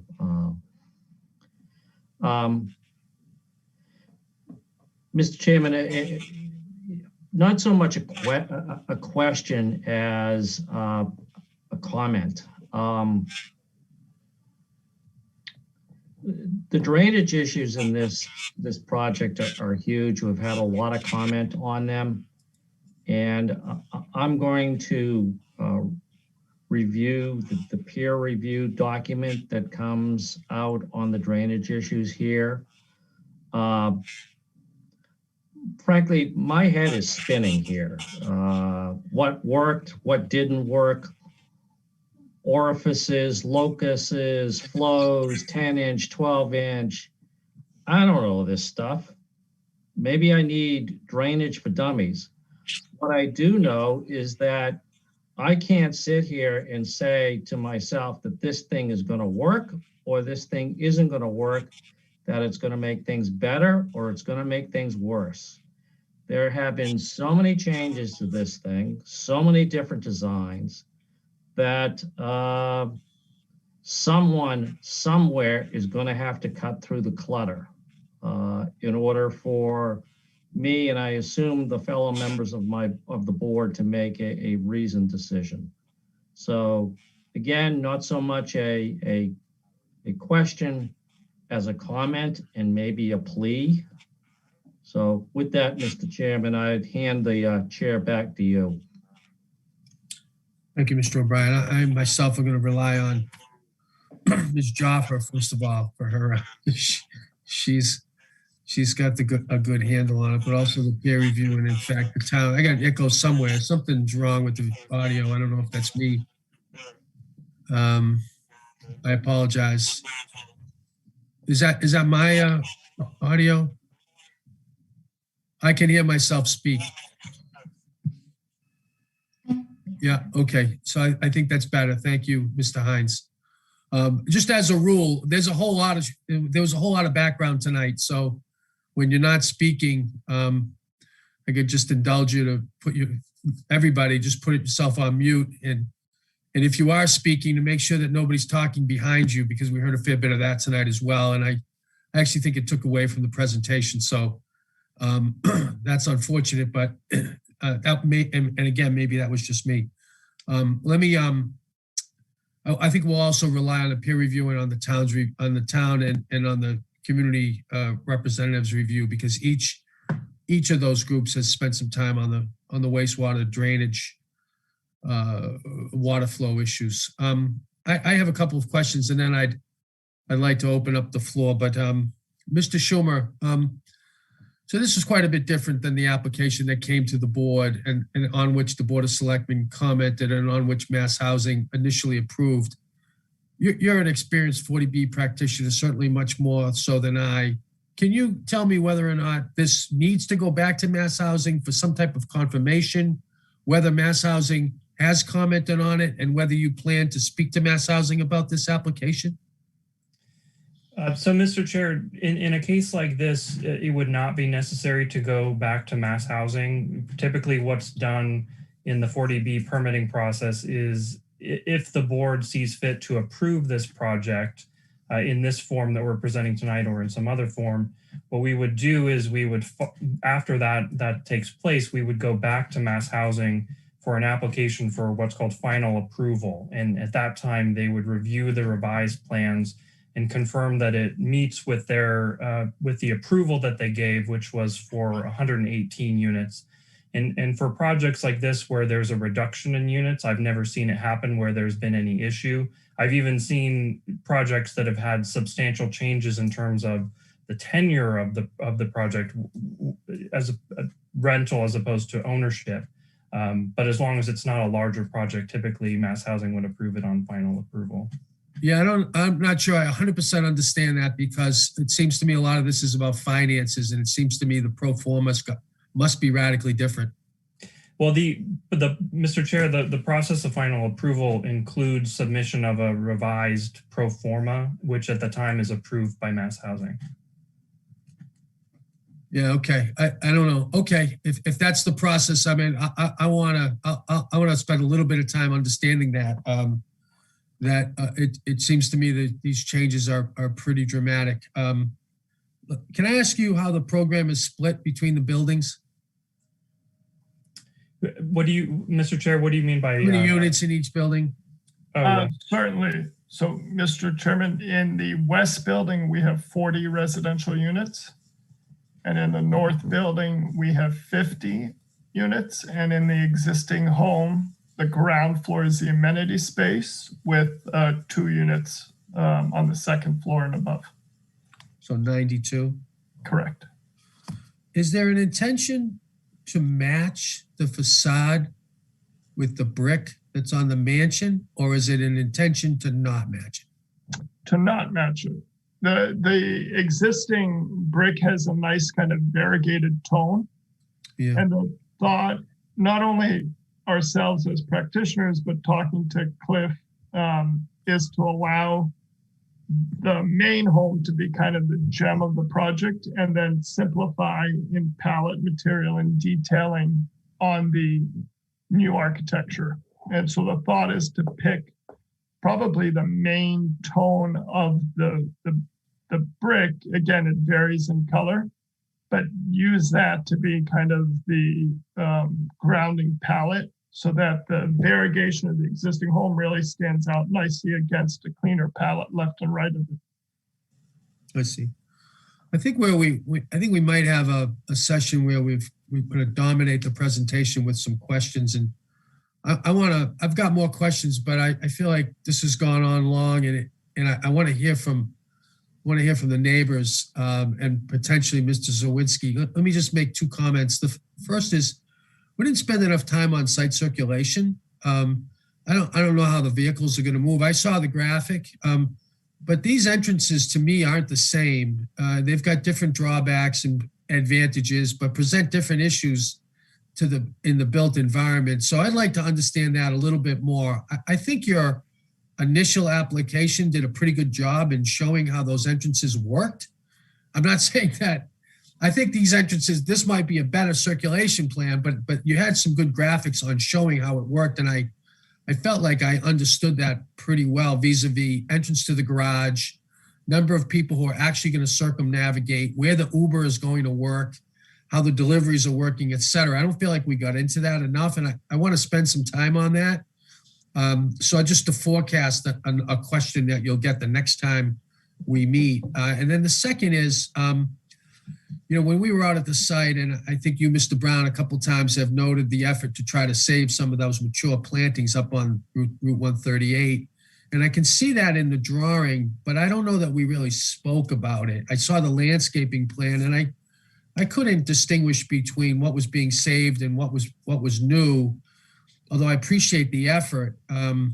So I want to talk a little bit more about that because I think that might help with masking the massing from Route 138 and you know how it really appears. So those are two. I don't want you to respond to it because I don't want to take up any more time with the board dominating the meeting. I want to move on before it gets too late. Let me ask Ms. Barrett if she's got anything she wants to share with the board right now. Oh, I have a lot spinning through my head, Mr. Chair, but I don't want to take up, I think you probably need to hear from, you know, interested residents who've been waiting to speak. Let me mull it over. Okay. There's a lot to talk about. Thank you, Ms. Barrett. Mr. Zawinski, anything to share with the board right now? I am going to second Judy's comments. It's a third. I did it first. Oh, sorry. Well, Yeah. and you know, I'm sure everyone else will fourth, fifth, and sixth that one. There is a lot to consider. You know, I'll be sort of looking through the materials and some of the updated materials that are to come. And I think again, you know, when we have that time for town testimony, we'll be chiming in. But you know, I appreciate the presentation tonight. Very thorough, very helpful to understand kind of what the changes are. So we'll be delving deeper into this for sure. Thank you. Is Mr. Hill or Ms. Baptista here? So, No. I didn't see them in the room. So No. Okay. Let me then ask if there's anybody in the audience who would like to be heard by the board at this time. oh, Dan, Well, Attorney Hill is here. Attorney Hill is here. oh, Mr. Hill, do you want to be recognized?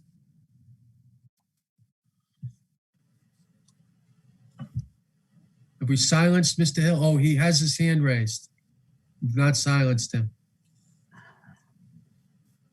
well, here he Mr. Hill. is. He must have just, you know.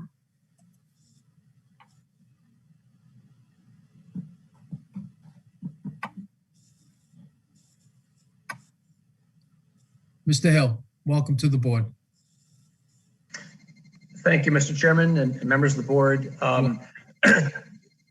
It's unfortunate that we just saw these plans really for the first time this afternoon, and we haven't had a chance to thoroughly vet them as you have. And obviously, we are going to reserve judgment until we have a chance to review them and hear what the peer reviewers have to say. Yeah, our initial impressions are that we certainly appreciate the efforts to preserve the building and preserve the gardens. I think that's a major step forward. However, this project is still incredibly dense. The massing is inappropriate. The intensity of use of the site is extreme. And we understand that Chapter 40B is all about increasing density than what's allowed under municipal zoning. But that needs to be modulated against local concerns, such as public safety and preserving open spaces, preserving our historical resources. And that has not been accomplished by this plan. So we will definitely be preparing comments from our experts, from myself, from our clients, and we look forward to having a discussion about the specific details. But we remain very concerned about the design of the site. As has been mentioned tonight already, the drainage issues are still unresolved. There's new access issues here with the parking garage, a very long driveway to the end of the parking garage. So there's still a plethora of issues that need to get worked through. And I don't feel the need to spend any more time tonight talking about them until we have a chance to really dig deep into these plans and come back at the next meeting. Fair enough. Thank you, Mr. Hill. Thank you. Ms. McGrath, Mr. McGrath's got their hand up.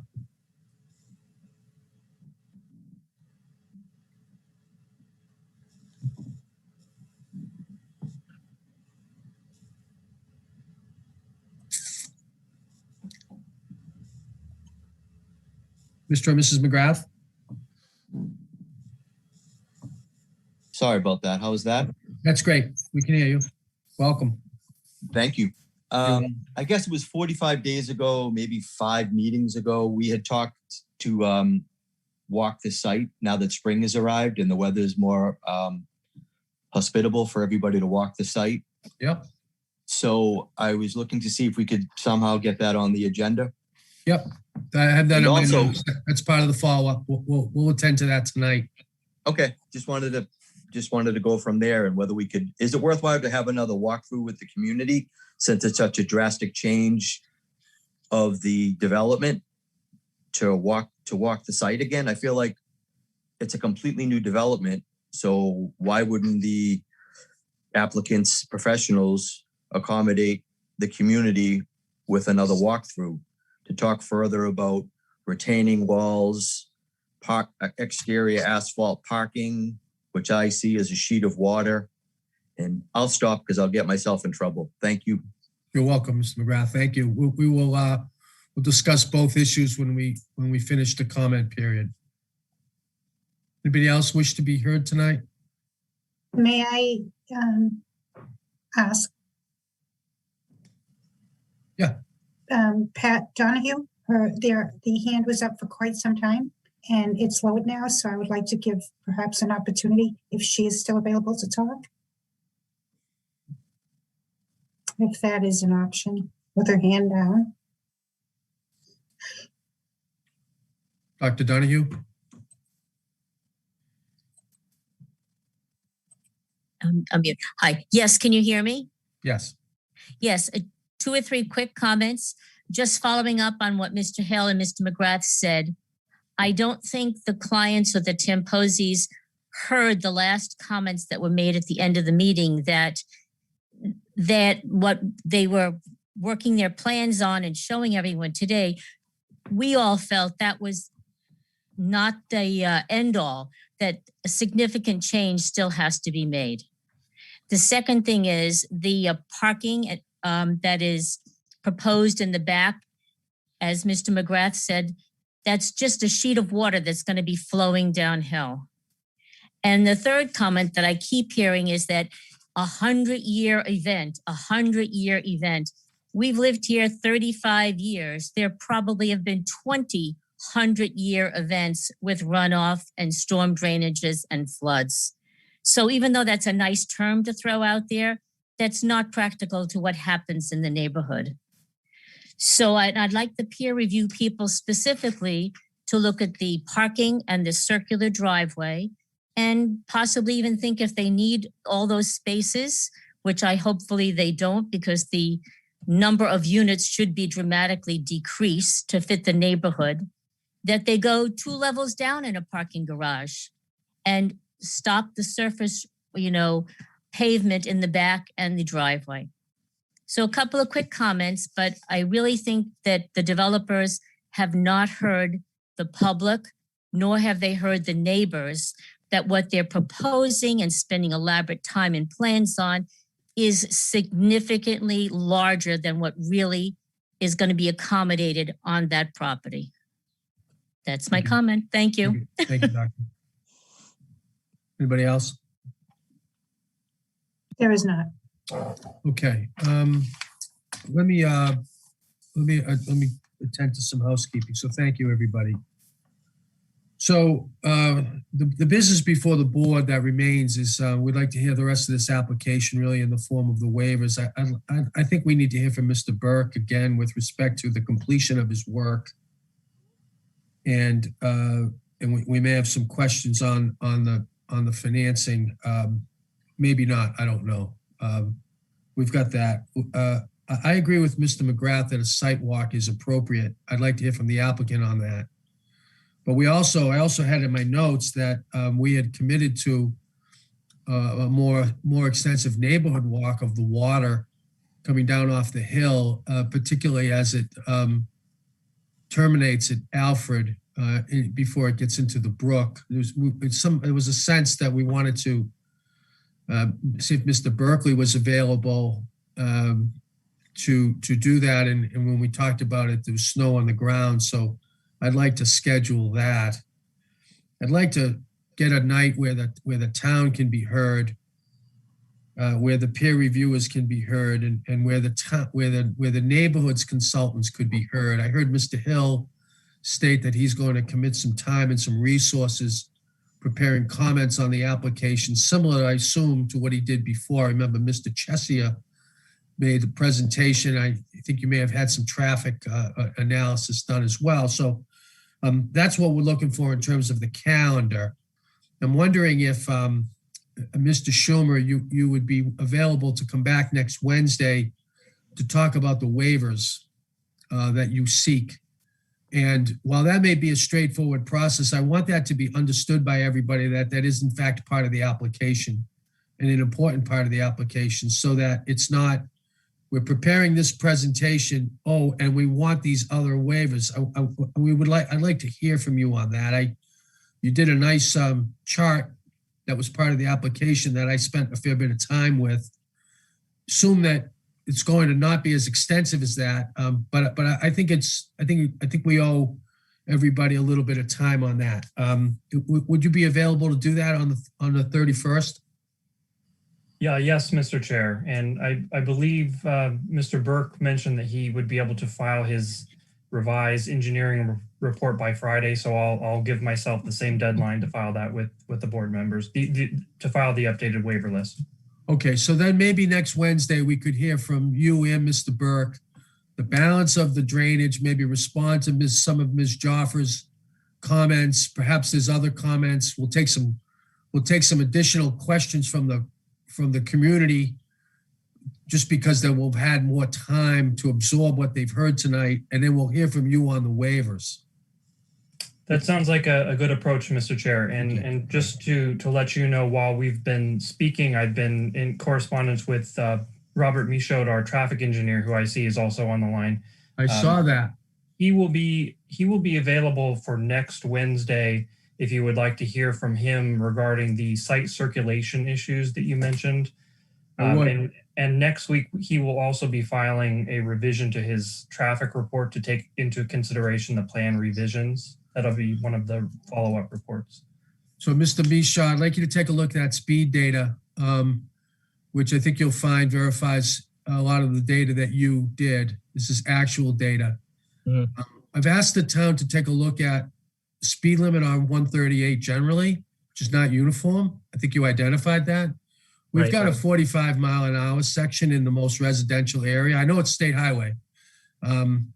But I also know MassDOT has a sensitivity to dense communities with respect to speed limits on state highways passing through the community. So I want to talk about that because I think that might be influencing some higher speeds. And I'm be interested in the, how difficult it might be to enforce a lower speed where you've got a differential speed limit that's not well marked, actually. So maybe that's not your issue as much as it's the town issues, but I want to let you know that that's something that's been raised. So take a look at the speed limit, speed data, and I'm interested in your analysis or your and I think the community will too, about the site circulation and the people entering and exiting and where they're going to do and what you think about that, particularly with respect to the site distance with vehicles exiting the south entrance or exit with the limited visibility in the northbound direction,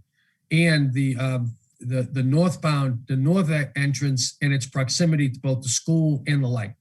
Yes, I will be prepared to discuss those items. We've actually completed full analysis of the Robbins intersection. Good. We've also updated and refreshed the counts for Delphi Academy. We've completed a full survey-based sightline analysis with diagramming, and we're in the process of just refining some of the geometrics, if you will, that relate to the access and how that relates to the longer term plans along Blue Hill Ave. So we'll be prepared to discuss all of those items. Okay, that's terrific. Thank you, Mr. Michaud. That's going to be on March 31st. We'll hear from the applicant on waivers, site drainage, traffic, and then Q&A, both from the members and from the community, and of course from the town. I wonder if people have thoughts on a site walk. Now, for those of you following Governor Baker's orders, we've now been lifted from the constraints on a limited number of people at the site walk. So we can have an unlimited site walk. Well, I shouldn't say unlimited. It will be unlimited, but the limit is 150 people in a public setting. So I would still mask up and social distance protocols apply, but we're no longer limited to the 2020, I believe it was this winter. So I wonder if you've got an idea, Mr. Schomer, or perhaps you could speak to this next week as to when we could get back out there, or whether or not you think that that's wise, or you'd be, what are your thoughts on the request for an additional site walk? Mr. Chair, we're happy to accommodate the board and members of the public. Okay, so let's plan another site walk, but I'd like to do it in conjunction with the water drainage. I don't see a reason why we can't do both on the same Saturday morning. Agreed. And I've forgotten who needs to be there, but Mr. Zawinski, perhaps you could speak to Mr. Berkeley as to what Saturday he might be available. And perhaps we'd be looking at something along the order of perhaps the 3rd or the 10th. Yeah, the 3rd or the 10th, something like that. I will run that by Chase and get back to you probably before the end of the week. Okay, and then a word, anybody who's been following the water runoff, that will be an important meeting. And Ms. Sutton, if you could let Mr. Gallagher know that we're planning that, because I think he was part of the impetus for us wanting to do that in the first place. Absolutely. Yep. Yeah, thank you. Okay, additional matters for the board. I'm not going to yield the 7th as a meeting date, but I don't have an immediate agenda item. Perhaps Mr. Hill, you could use the 7th for some feedback, to provide the town with some feedback from your experts. That's an available date. So perhaps you don't want to respond to that, but we don't have an agenda item for the 7th. On the 14th, we're going to hear from our peer reviewers. Ms. Barrett is going to confirm the availability of the peer reviewers on site civil and on design. I'd also like to hear from the historic resources consultant from Northampton, Ms. Barrett, particularly with I know we saw the shadows, and she had a fair bit of advice regarding the totality. I mean, she's I think is going to have a view, and I think just to complete her work, I think that would be helpful. So could you do that and confirm that to us perhaps next week? I've already emailed them. I'm waiting for you multitasking. Is that what's going on? Trying. Okay. All right, great. So tentatively, we'll be looking at that at the 14th. And then on the 21st, Mr. Zawinski will invite the town officials to come. And that would be the fire department, the Public Works, Historical Commission, and I'm forgetting if there was anybody else from the town who should, or we'll want to hear from the planning board. I see there's at least one member of the planning board with us tonight. So I'm interested in getting some feedback from the planning board. If you'll recall, the planning board took some time to do some massing diagrams to show the massing of the proposed development against some of the other developments. I know Mr. Schomer referenced the Unquity House, but I'm suspecting that the planning board may have some advice for the Board of Appeals with respect to those and perhaps other issues. So, Mr. Zawinski, if you wouldn't mind letting the planning board know that their comments are certainly welcome, and we could reserve the 21st as a night for town officials to be heard. I will get that on their calendar as well. They're actually having a discussion at their meeting tomorrow night about a kind of general strategy for, we now have dates for all 3 of these hearings for town testimony. So they'll be kind of figuring out the logistics of that. They'll obviously also want to look through the peer review reports, but I think they can plan ahead for the 21st. So I'll get that information to them. Okay. Mr. Hill, do you think that the 7th will work? I was going to ask you a couple process questions. The 7th probably would work. It's going to be a little tight. If we're getting the engineering report this Friday, that leaves us about I guess, a week and a half to have our engineer look at it. It's not a lot of time. Okay. When was your peer review? When are 14. the peer reviewers coming in? The 21st? 14. Oh, the 14th. I mean, could we also speak on the 14th as well as the peer reviewers? Can we have our engineer come on the 14th? I have no objection to that. You know, that's fine. In that case, if we did that, open it up to the board. We don't need to make this decision now. We might not have a meeting on the 7th. My point is I'm not interested in rushing this hearing. I'm interested in a fair, orderly process. There's no reason to meet if we don't have an agenda item, particularly a robust agenda item, and I don't want to waste people's time. So if we don't right now have an immediate agenda item for the 7th, that's fine. I respect it. I'd rather give the neighbors more time to do a better, more thorough job, and we could double up on the 14th, particularly because we've already heard from our peer reviewers regarding their overall sense. I know there's a lot of dramatic changes to this application, but we ought to be able to tackle that in one meeting on the 14th. Okay? And could I also ask, Mr. Chairman, a couple other process questions? Yeah. We just heard that the MDM is going to be supplementing their traffic information with that survey that we've been waiting for a while. I guess that's almost done.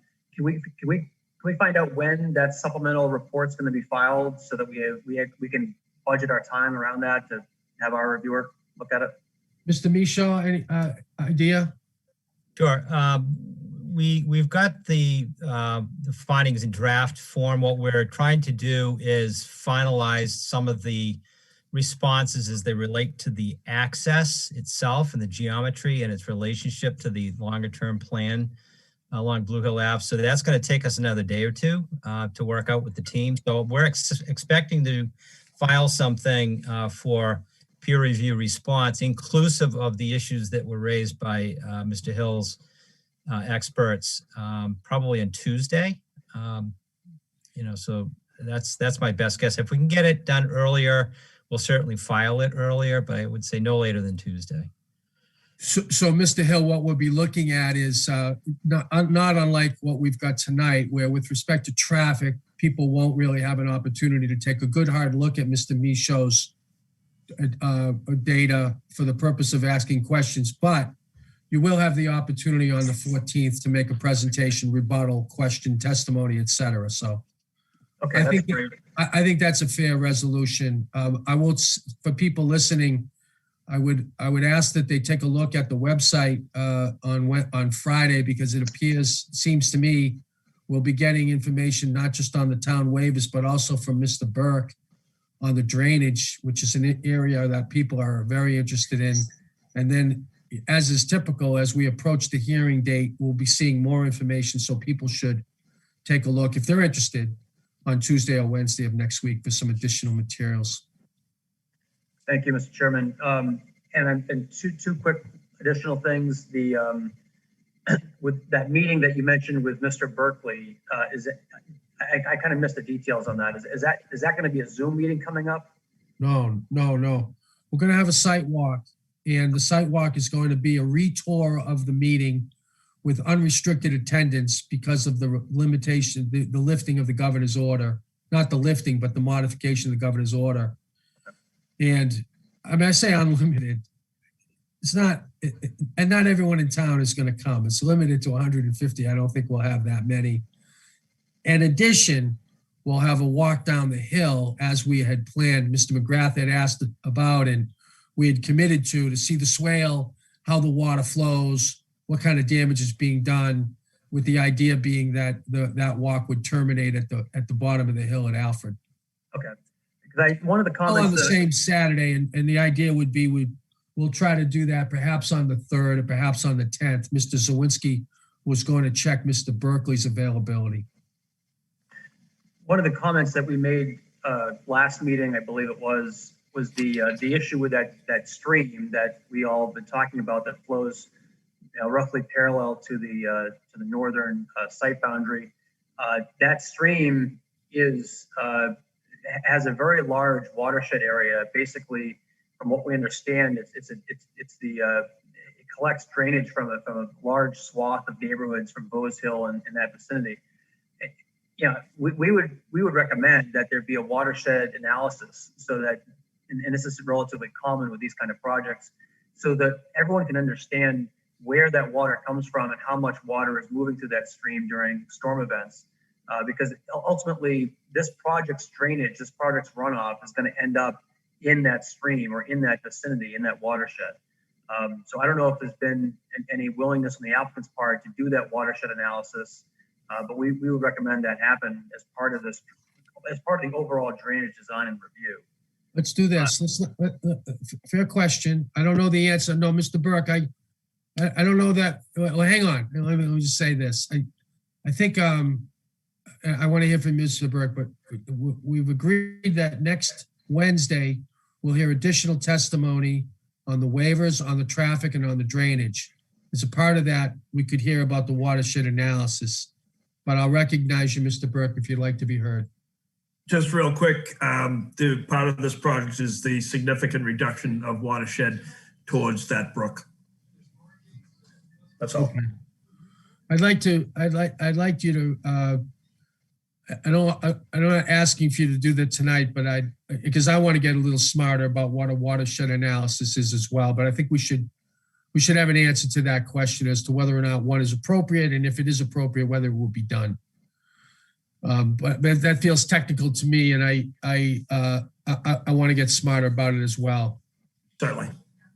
Mr. Chairman, one at a time. Ms. Barrett. I'm sorry, I didn't mean to interrupt. Do you want me to refer that question to the peer reviewer? Please do so. Yes. Okay. Thank you. Mr. Hill. Sorry, one last comment, and that was on the sewer. And I'm sorry if I missed this. My internet connection was unstable. I missed a few parts of the meeting, but is there going to be a sewer capacity analysis from the applicant so that we know that there's not going to be a problem downstream to the neighborhood that's below the site? So that's been recommended by the town. I don't think we've heard from the applicant as to whether or not they will do that, but Mr. Zawinski provided some materials that are on the website. Included in that material is a request for a sewer capacity analysis from the town. Okay. And the applicant hasn't commented whether— We haven't heard yet. We've not heard. We've actually not even asked the question at the hearing. The question was only asked through the town on the materials that were publicly filed. It is part of I was intended to be part of the Q&A, but we cut it short. I mean, in the interest of hearing from people. If I may, I think the request also came from Ms. Joffrey as well, and I will strive. It goes without saying. If it's about sewer and drainage, it came from Ms. Joffrey. Right. Yeah. But I'll strive to get that analysis in this engineering report on Friday. Thank you. Mr. Hill. I have nothing further. Thank you. Okay. So members of the board have anything they'd like to share with anybody before we wrap it up? We have Bob Lavash as an attendee who has his hand raised. Okay. Mr. Lavash. Yeah, hi, Mr. Chair. I just wanted to make sure that you got my comment letter on March 3rd that I wrote to the board. If you got to review that. I did get it. I have a note here on it. It's I looked at it. We put it in the file. I mean, we put it on the website. Do you? I did not refer to it in my opening remarks, and for that I apologize. But we did get that. Yes. Okay. I just wanted to make sure you got that. I mean, Dan basically reiterated what was in that letter, and I just want to make sure that is. What I went over in our last meeting as well. But I think, really as an architect and looking at this project, specifically with Cliff Boehmer's comments as well, that, you know, this project is still very insensitive to the historical building with the massing that's there. And so, you know, I will leave my comments at that. And, you know, I just hopefully you do get to read the letter, and I'm going to leave my comments at that. Thank you, Mr. Lavash. Yep.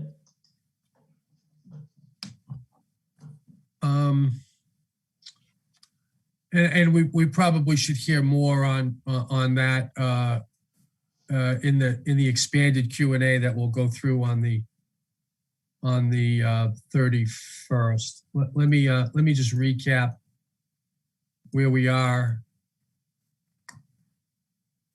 what people can expect.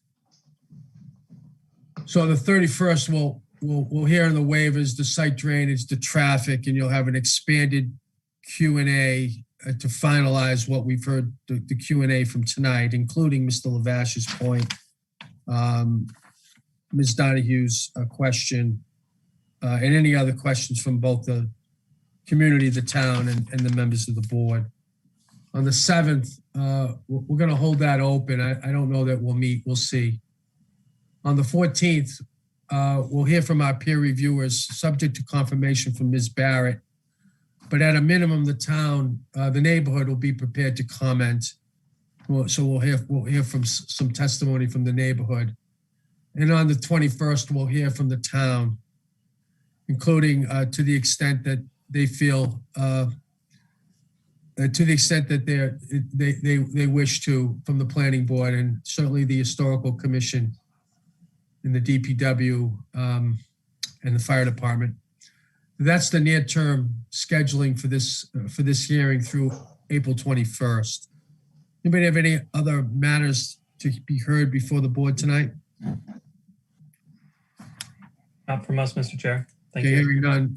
This board will be in recess until 7 o'clock on next Wednesday evening, March 24th. Thank you very much. Thank you. You're welcome. Good evening.